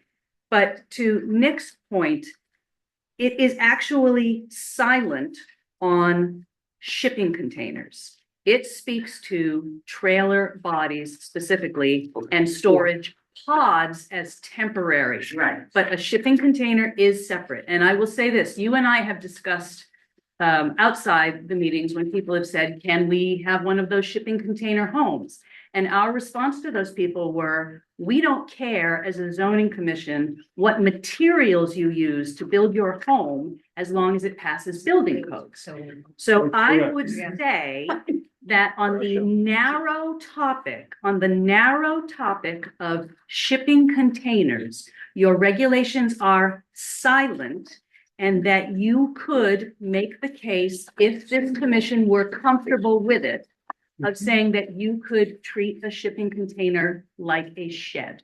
And then we have to change our regulations to match that. Yeah. Yes, yes, but I think even as currently constituted, you can make that work. If you guys agree. So you've got a definition for box trailer and you have box trailer in the regulations, but you don't have a definition for shipping containers. And you don't have that addressed in your regulations. To me, they're both the same. Shipping containers, the box still. What?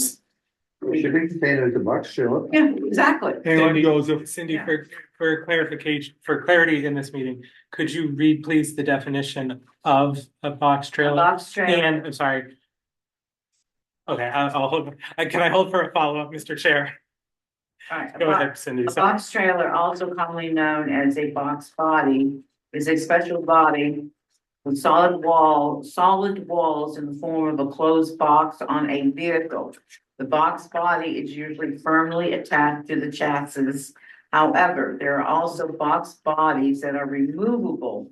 The removable body is known as swap body. What, swap body? Interesting.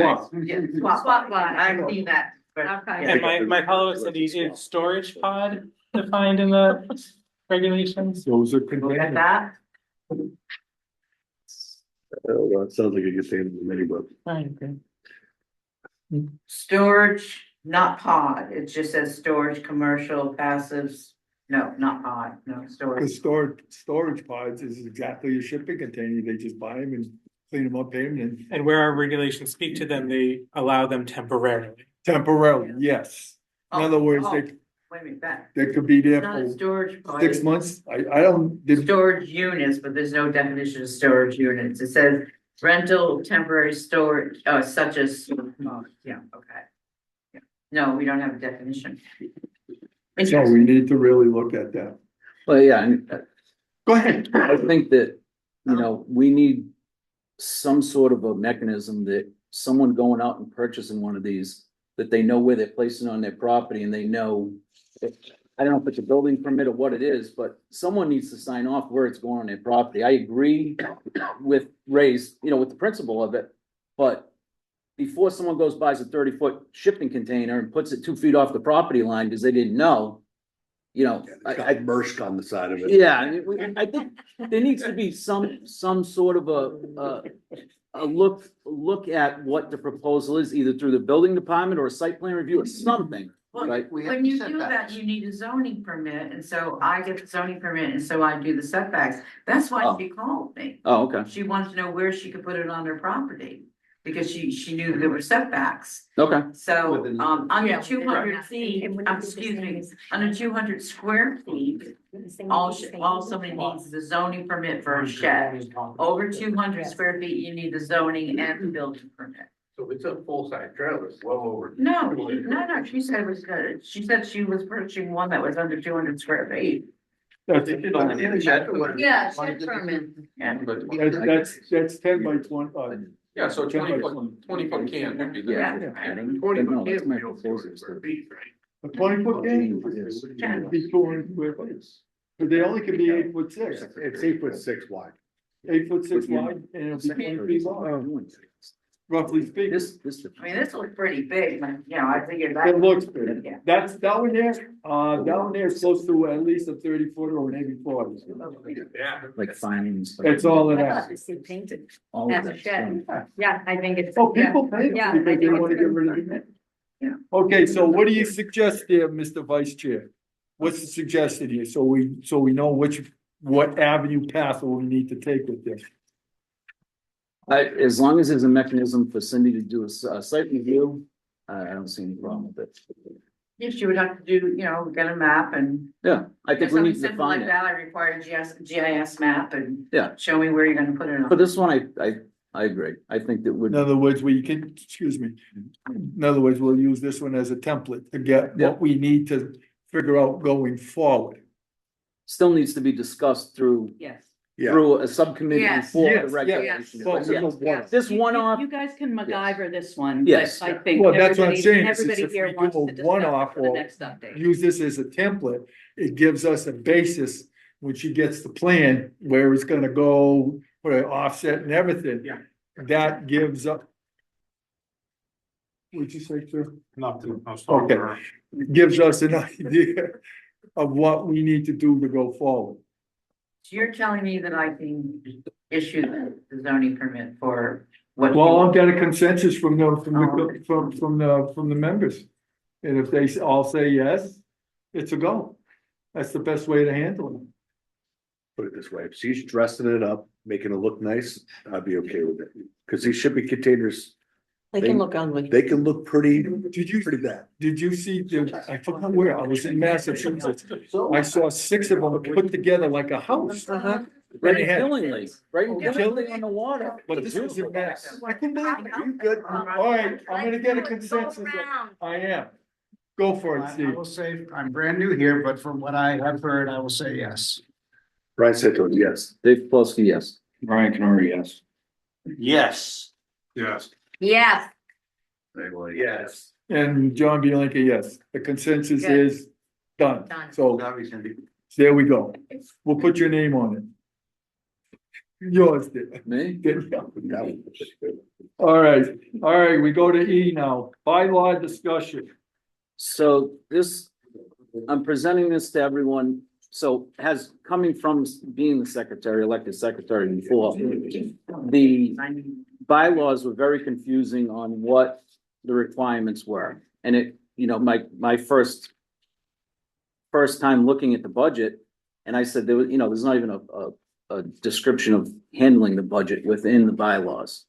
So what I'm proposing is to align the title with a description. So changing from the secretary with, that has a lot of duties that the secretary doesn't do, that the recording secretary does. There's no mention of the budget even under bylaws for the secretary to even perform.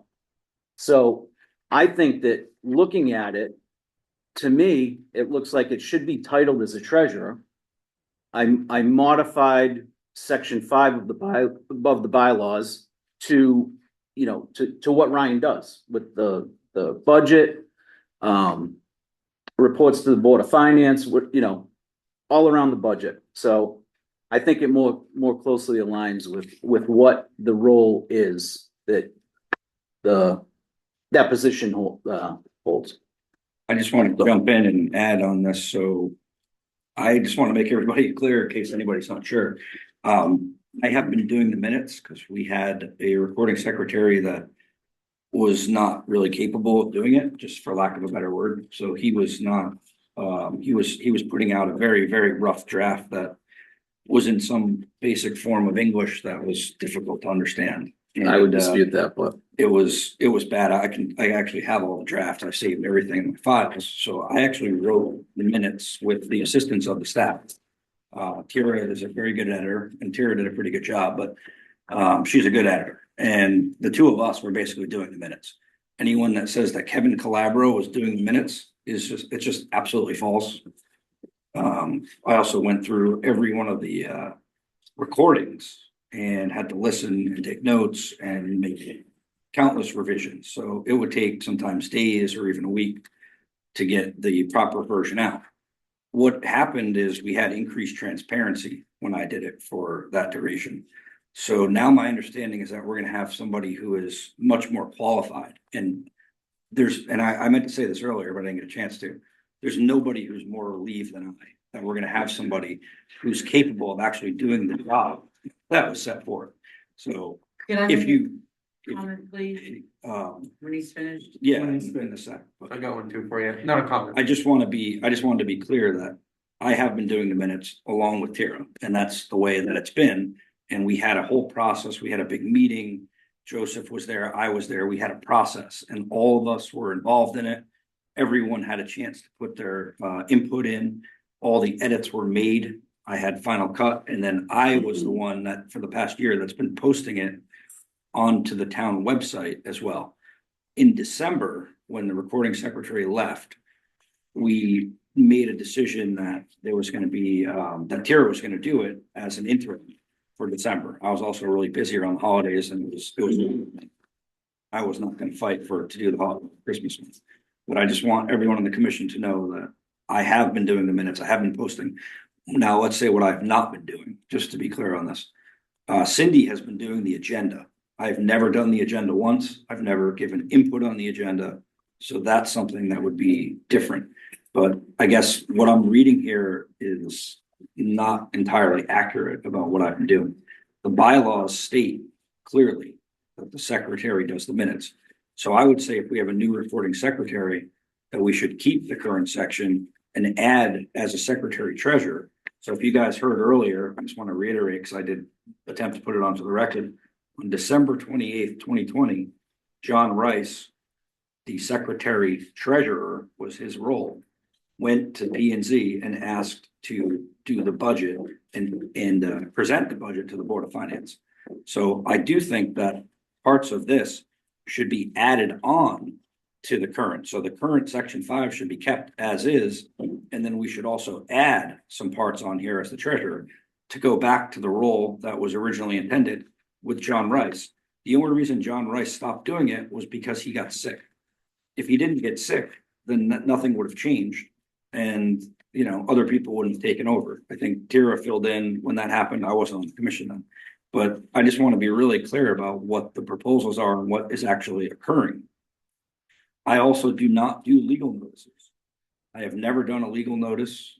Cindy handles all that. That's been done by the staff. So we should just understand what is actually being done and what's not being done. But the treasurer part is, in my opinion, part of the role, and it should probably just be merged into this without making a change to the. You guys can opine from there. I would like to make a statement. Go ahead. Cindy, Nick, and then Joe with the hands in the order raised. Go ahead, Cindy. Okay, first, I feel very uncomfortable when someone, is critical of, hard work that people in this town hall do. So, I just want to make that statement as a staff person, because I know how hard everyone in this town hall works. The second is, yes, there was, Tara and I did have to review the minutes. But they got to a point that we didn't, that the minutes were fine. And I said, oh, great, this is gonna, it's less work for us. But that's the point where the elected secretary of the Planning and Zoning Commission decided to take it over. And so then it turned back into, now we've got to review two things. So I just would like to make that statement. Kevin did the legal notices, I did not do it. And the only input I had with the agenda was to give Kevin, the past secretary, and all the other secretaries, was the information to put in the agenda. So I just want to make those 2 points clear, that that I did not do the legal notices and I did not. All right, so is, if, and I'll kind of set this precedence. And I will say, it seems like a lot of these problems maybe were before my time here. If we are having a problem with a recording secretary, a staff member, someone that we've hired, and it's gotten to that point, please reach out to my office, follow the chain of command so we can fix those issues.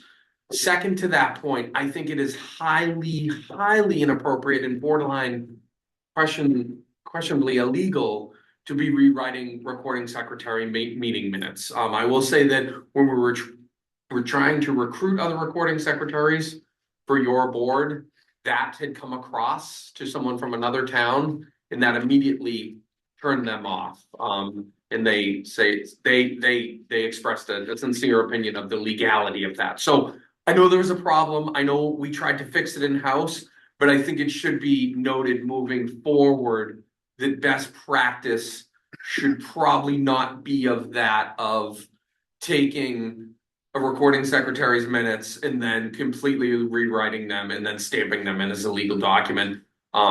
We have recording secretaries here for a reason, a legal reason, and I think we should just note that. So if we start to get down that path again, please reach out to one of us so we can fix it before it gets to that, because I would hate to see that picked apart in a court of law in the future. Does that make sense? It does. Yes. So basically what you're saying is you support the proposal to change to the proposed away from the current role in the bylaws. I would have to look at it, but I think that makes sense. Okay. But yeah, I defer to the CEO. I just wanted to make sure. I'd have to read it. Yeah. Thank you, Mr. Chairman. I'm just seeing this for the first time, and with Mr. Blackmer's resignation, and I'm gonna have some words on him during citizens' comments. I think John and I have been here the longest, including staff, and this reads as the practice has been through almost my entire time on this commission. Mr. Rice may have been referred to as secretary treasurer in minutes, but he was never officially, he was always the title of secretary and took on the role of treasurer. So I would be strongly in favor of a rewrite like this because the description currently in the bylaws is the work that our recording secretaries have done, and I think I've worked with 5 of them. And the proposed section 5 accurately describes what the so-called secretary as an officer of the commission has not really functioned as treasurer. Anybody else? No. Go ahead, Mr. Mike. Kroll was ready. You were ahead. Go ahead, Mike. I think when it says the current section 5, it says the secretary shall keep the minutes. Should we not have recording secretary? Where, so that's the issue. This is from the section, the officers of the committee. Yeah. This is directly from the bylaws Treasurer, defining. secretary, Right now, it's chair, vice chair, and secretary. Yeah. chair, vice chair, secretary. Correct. But our secretary historically has really functioned as a treasurer because we have a staff person. Because- recording. Because John was. Well, the other thing behind That was that too original was, member. go ahead. No, it's okay. Because the other thing behind it, nobody wanted to be the treasurer, so he actually took on the treasurer, because he was asked Right. in 2019, and then to represent the plan, because I made the motion in December of 2019 for him, was it 20? The January 20, that he would represent the planning and zoning as the secretary treasurer to the Board of Finance. You know what I mean, to go with the budget, because they were asking him, they asked They're him, asking him. they asked him to come, because they didn't have nobody really Right. doing it. And I'm And fine that with was, that. Now- that's what it started, but it actually No. started a few years before that. Now, treasurer is just supposed to be doing accounting. What's that, Can I Terry? still go? Yeah, you were first. Go ahead. Go ahead. So this is not to be critical of anything you've done. I was the secretary replacing John when he didn't want to do it anymore. So there was no health issues. Right. He stepped back and I was the left Yeah, standing there in that's front of right, everyone. that's And, right, yes. and when I got it, and then I'm looking and I'm like, well, this makes no sense. I'm doing a budget, but I'm not doing any of the other tasks on here. That's the reason there's no ill intent, there's nothing. It just aligns with the position. And I've had the position, I've held it. That's why. You held The clarification is needed in order to have this move forward into the proper boxes where they should be. Correct. Yes. Yep, that's all, and that's all it is. That's all it That's is. all it is. It is It's- simple. yeah. Mr. Chairman. Go ahead, Tara. I would just like to make an observation as to sort of the age of this bylaw. And I think there's a semantic issue here. This reads, the secretary shall keep the minutes. It does not say the secretary shall take the minutes. And the age of these bylaws goes back to a pre-digital universe. And there are people who have acted as secretary officers who literally do that. They have kept a parallel binder. Yep. Right, not taking the minutes. This commission and all of the major commissions have always had a recording secretary whose duty that was. It was essentially what we had before the cloud existed. So I think that this language as currently written is just plain old obsolete. And that the fact that we store things online now and have, recording backups that are publicly available renders that obsolete. So I would tend to agree with Dave's observation, especially as somebody who's done it, that the role really acts as a treasurer within the organization. I want to go real grammar nerd on this right now, but I'm gonna hold back. Well, we could have a grammar night. Say it. Oh, yeah. no. Say it. So if you look at the verb keep, the two objects of the verb keep are minutes and records, Records, right? yeah. So the verb keep has to be doing the same thing Yeah. to bolster your point Yeah. that it does not mean take. It Yeah. means physically hold. I would say when the facts change, I change my opinion. So I heard from our CEO, who's our leader, Nick, what his opinion is. So when the facts change, I change. So I support what Nick wants for this role. So if that's the consensus, then I'm fine with it. Are we all in agreement? I think we are. Yes. I think we are. I am. I think we're all. It I propose that I simplifies am. it. Yeah. So I think we're all on the same It page. simplifies Yeah. it, and that is what is needed. And like I said, there was the past and then there's going forward. So that's what I mean by when the facts change, I change my opinion. So if we have someone else now in the seat, then we can clarify this. That's fine. Yeah. Things have changed. When does an amendment to your bylaws proposed, you need a motion? We offered it. So the only thing I'm gonna say to you, Dave, is this, is that why don't we just take and put the word recording secretary in front of it, that'll be his. And then you will go down and take the treasurer's. Do I have to be voted in as treasurer because it's a new position? Point of order. Yeah. The agenda item says bylaw discussion. Yes, we I can't don't vote think on we can it. act. No. No, Yeah. I'm only asking him. Yeah. Cause I was just gonna say, we need to take this to a subcommittee to review all of this, so we don't have to dance on this thing all night. I respectfully, I don't think we need a subcommittee. Okay. I would Put it on request the that this be the agenda for the agenda. next meeting so that we Put can take a bylaw vote on it and get it amendment done on and the finished. agenda. Well, the only thing now I'm gonna Yes. ask to be removed is the treasurer shall act as chairman for the duration of the meeting. I know. That's only when the. Only when the other officers are Only not when there. Chair and vice chair are not there. That's it, Yes. both of you guys are out. It's you're sick and Dave is sick. Yeah. It just further defines Yes. what that role would be. So don't both get sick at the same time. So we'll put it on the agenda for next month, be able to vote on it, get it done, and not. I said the ultimate survivor over here. And just one more clarifying point, and this is more for Ryan. The email thread about the minutes was not interim for December. It was that since there is no recording secretary and I am staff, that I would do those minutes. So And I I- will do tomorrow's minutes. And Tara, I will vouch for that, is that I agreed with that. With Mr. Donahue, when we had that meeting, that you would be the pro temp or interim of recording secretary. I just wanted to clarify that. Yeah, that If would you be, think I'm gonna fight for 10 hours of work that I'm gonna get paid for, then I'm not. So, thank you. Fair. Ms. Okay, Dunn, move. Sorry. you said that on the agenda item, we have to change number 15, review of the ZBA instead of application. Well, I didn't have time to write anything up, so I don't really care. It's not that important. Well, if it needs to be changed, we can change it when we do the review, like we already did. Yeah, I was just gonna say, just review ZBA. As it leave anything else, Yeah, that's, okay. just take the word application off and that'll pretty much take care of that. Yeah, that's fine. Okay. All right, so we'll make a motion, anybody, Mr. Chair, for next month to, And Cindy just puts it on the agenda, right? Yeah. okay, put it on the We're agenda. good. All right, Thank Yeah, you, it's not- everyone. it's Thank not you, an everyone. application. No, doesn't have to be done that way. It's easy. Easy.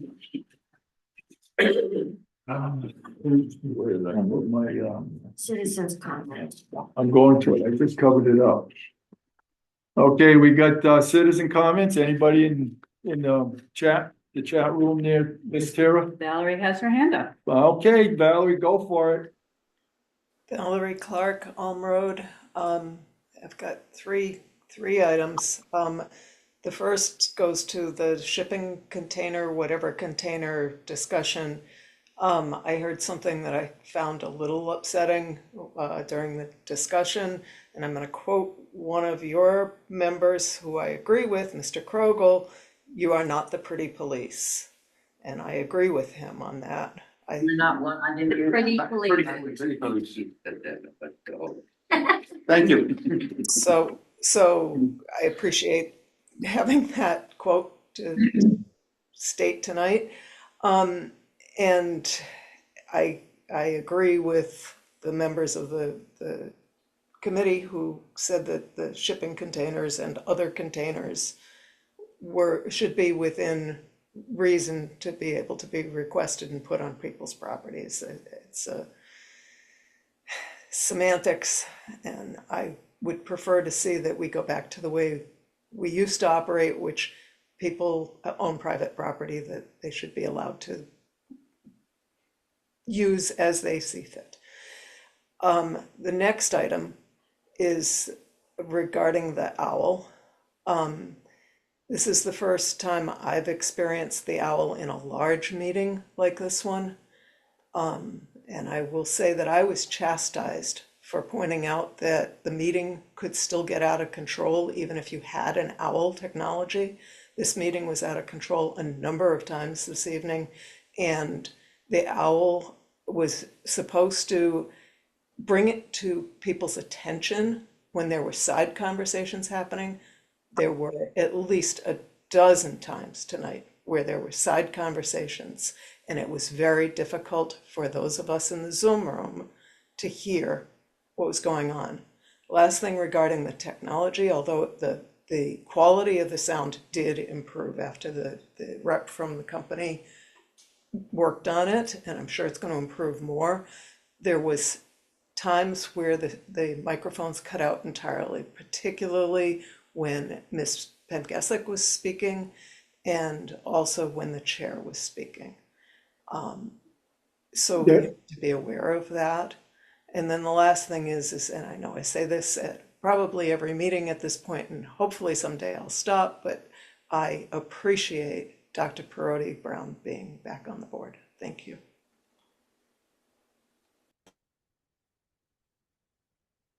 Thank you, Ms. Valerie, but we're gonna have the owl straightened out after this meeting. We have the rep here, and he said he knows what the problem is, and he says it'll be corrected hence, so to speak, after this, so we'll probably keep it on a little bit longer to make sure it's up to a snuff.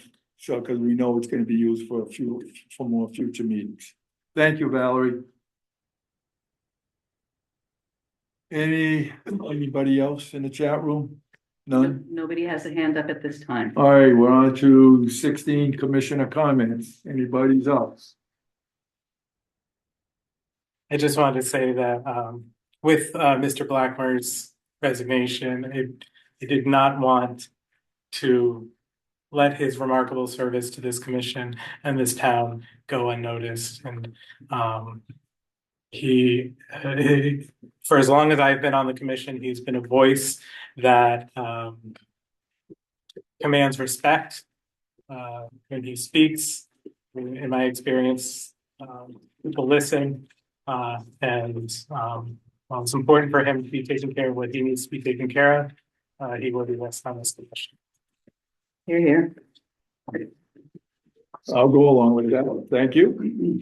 Anybody else? I just wanted to say that we had the opportunity to attend a offsite meeting, and in the interest of time, I'm not going to read through all my notes from it because I have about 12 pages of notes. So I think that the most appropriate thing to do for the benefit of all of us as we navigate through this, there's never been, to my knowledge, at least in terms of since I've been following this, a more controversial piece of legislation that's come through related to housing for good and bad. And certainly there are good and bad points. We had Senator Gordon in here speaking about it. But some of us attended an offsite meeting. So two of the takeaways that I had, and I'll just give the basic summary, because like I said, I'll just send out a note as correspondence, but two of the really, interesting viewpoints that I had was that the people that rushed past this bill are in no way prepared to execute it. So there was a big rush to get this done, and we had to get it done in a special session and do it quickly and hurry up. And then deadlines have been missed. And what we learned in that session was that they really don't have a lot clarified. There's most of the things in the bill are still being worked out. And there's no time, there's no guidelines, and who's responsible for what is very unclear. There was, I will call it a B-level presentation skill set from the people that were there that were presenting. There was maybe one highly skilled professional, and the rest were definitely B-level presenters, and that's probably generous. It was more like being preached to, and people were telling us, this is law and this is what we did and you're gonna follow it. So Dan Bennett asked a really good question at the last meeting when I had brought up my my viewpoints and my discussions on the bill, because I had spent a lot of time going through it. And he said, all right, well, what are we gonna do about it? So the one thing that I learned in this meeting is that what we can do about it is we can opt out. And that's the most powerful thing that we can do, because this bill was really designed to minimize the role of planning and zoning in every town.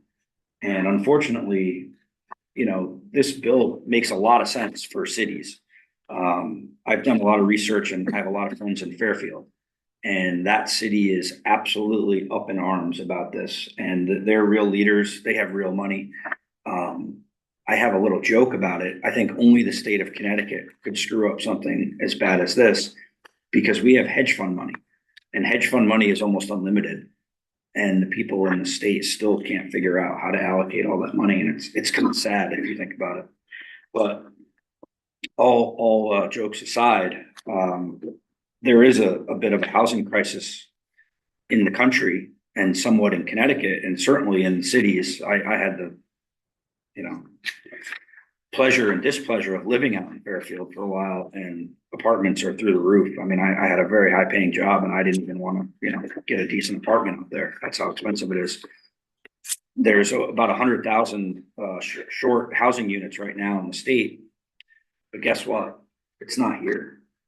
No. Only 6,700 of them are east of the river. Yeah. So the problem is in Hartford and Bridgeport and mostly on the other side of the state near New York. And the problem just really doesn't exist here. So the politicians are trying to sell you on a reality that really doesn't exist. And I think that everybody should understand the difference, because politics and policy are coming at each other in a strong way. And the other thing that I feel really strongly about is farmland. And there's things in this bill where people want to take land and make it developable. And that was a clear theme that was discussed. And if you can read the tea leaves and have the amount of experience I do with regulatory arbitrage, one thing is really clear to me, that Governor Lamont made a really smart decision when he backed off and he basically supported the farmers, because there was a 5-year increase and there was some very steep increases by the OPM.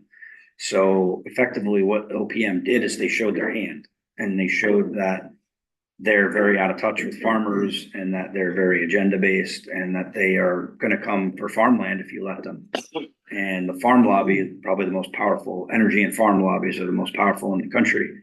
And they beat down pretty hard, I'm sure, on Lamont, and he caved. So I do give him a lot of credit for that, for standing up for the farmers in that sense. I think that the rhetoric is that he was just doing it to get elected, though. So the reason I suggest that we opt out of this is I don't want any cogs involved in our planning and zoning process. I think that we're so far ahead of the rest of the state because we have all these districts and we have mills and we have projects in the works. So we're already a leader, and people are going to look at us that way. And we have a really strong team here. And I don't think that someone at NECOG or other COGs or whatever, you know, these places are qualified to tell us what to do with our own town. I think that we have to be the voice for our town, and we have to do this. So I'm going to keep pushing on that, and I'm going to keep saying that we're going to opt out, and I'm going to give reasons, because I'm very data driven, and I tried to look at it objectively, but when I was there, it was, you know, it was semi-embarrassing. Okay, so can I have a question Yeah, for you? sure. Okay, when you say opt out, you do Yeah. not mean opt out from HB 8021. No. It's from opting out with what, COGS. COGS. Yes, We can opt out of that one. That is That's right. how I took what I read. that's exactly right. So it's not opting out of the bill because we Correct. can't, Because we can't, because it's law. but It's we law. can opt out of having them lord over us. That's And exactly that's right. exactly what they're gonna try and do. That's exactly right. And giving up And that's any, what I took. you know, Yeah. giving up any control to the Yeah. government even more than they've Yes, just taken. exactly. Is the biggest mistake that any P and Z could make. And, like I said, this bill wasn't designed for rural towns. It was designed for cities. And they were trying to address a blanket issue with a rural issues, and it just doesn't work. You can't cover the cities and rural areas in the same bill and just make a blanket and then go after farmers. And then all of a sudden just, conveniently back down like OPM. OPM didn't even back down. They were given orders by the governor. Yeah. They weren't gonna back down. Yeah. So it's a really important point. You gotta, when someone shows you their hand, you gotta believe it. So just make sure that you understand who these people are and who they're looking out for. And I'll put names and everything in my Yeah, emails because that that's you what have. we need. We need clarification so that we can opt out of this. Yeah, As far as cost. And I'm sure we will. Yeah. Go ahead, Tara. So I can clarify what the opt-out provision means, right? So there is a specific set of language in what is now Public Act 25-1. So we should call it that now because it's not HB 8002 anymore. Towns previously, under prior legislation, had to produce affordable housing plans. We have one, we are compliant. They have changed affordable housing plans to municipal housing growth plans, and they are still required. They are still required. What towns may do is join into a regional plan with their COG, or they may author their own. There is no opt-out option to not do one. I just want to be really clear that we'll still have to produce one. We don't want COG telling us what to do. We can do our own. Ultimately, that will be something that the commission will discuss and decide. Yes. It is an option, but it still has to be a municipal housing growth plan. And it will still have to be approved by OPM. Right? So there will still be standards that are applied. So I just want to be really clear. I remember during the presentation that you raised your hand and asked a question about the opt-out. Do you remember what the question was? I do. Exactly? I said, Maybe you could share. I said that the language in the slide that they were showing, it did not make it clear what parameters individual towns would be held to if they didn't join with the COG. And what I know from the prior affordable housing plan legislation was that there were a number of towns who undertook bad faith efforts. In other words, they said, because there weren't really any guidelines. They said, well, our affordable housing plan is we don't want any, and we're not going to plan for any. So the municipal housing growth plan requirement is language that was put in this bill precisely to avoid those bad faith efforts. Ours was not a bad faith effort. It's a real affordable housing plan that exists. It would have been due for renewal in 2027. We now get until 2028 to produce a municipal housing growth plan. And we may opt to do it ourselves, in which case it would devolve to me, or we may join in with the COG. We've got at least a year before you guys have to make that decision. And in your opinion, what percentage are we at in terms of the 10% threshold currently? We hover between 4.5 and 5.5. So I don't know that I'll agree with that, because during that presentation, they didn't have any clear framework. So I don't know how we would know what our percentage is. It's like saying that I can tell you the price of something, but I don't know how to value it. I don't have any valuation method. Affordable housing units are designated units. They are either deed restricted for sale at a certain percentage of AMI, or they are held by a landlord for a period. If it's 830G, it's like up to 30 or 40 years. For some of the CHAFA programs, it's lower, but they're essentially reported. So it's not just, we refer to it as capital A affordable and lowercase a affordable. Lots of things can be lowercase a affordable. They don't help you at all in your calculations. They only count the capital A. In other words, the ones that are reported, that have deed restrictions, that are held separately from market rates. And that's why there's a disconnect frequently between people who say, well, we've got plenty of affordable housing because our market rates are lower. That's not how it's calculated. It's based on a percentage of your area median income and how the deeds or the rental units are reserved for people making a certain threshold or below. That's a good explanation. I appreciate that, but I didn't feel that they were clear. And I feel like you presented it more clearly than the people did at the actual presentation. We're supposed to be experts on this, and I wasn't the only one there. So if any of you guys in the room want to opine that were there. I was there just very quickly, and if I understand it correctly, if we do opt out, we still have to meet OPM approved minimum requirements, and we don't know what those requirements are right now. We do have lots of time though. It's not something we need to react to immediately. We have at least a year, which is good. But the COG, as you mentioned, Ryan, is still, they still haven't put this together yet. We still don't really have a baseline that we can react to yet. Ryan? I'm all set. Right? Well, it's here and there, but this shouldn't have even come to us until they had all this stuff put together. They put the cart in front of the horse on this.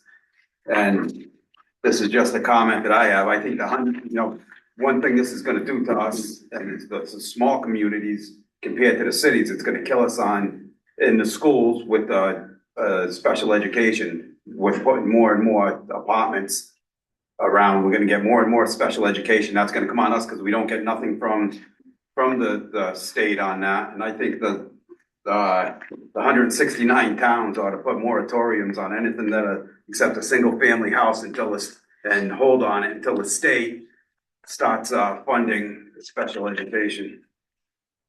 That's just my comment on my opinion. Because we still to this day have never seen a spreadsheet that shows where you add more multifamily or apartments that generates more revenue per student. We've never seen that math, and all the lawyers that I talk to say that it is a negative P&L. Well, there's no way it can, when you get $4,000 for taxes on a place and it's costing you, you get 2 or 3 special education kids and,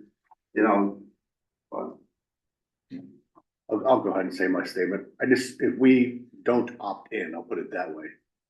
Usually there's consequences to that. The state will have repercussions on either taking away some benefit or some other thing. Sounds like maybe that list doesn't even exist yet, but I'll just wanted to make. It's actually illegal, and that's why at the end, they called it optional, which was a very creative way to get around saying that. They called it an optional provision at the end, so they had like a last final presentation.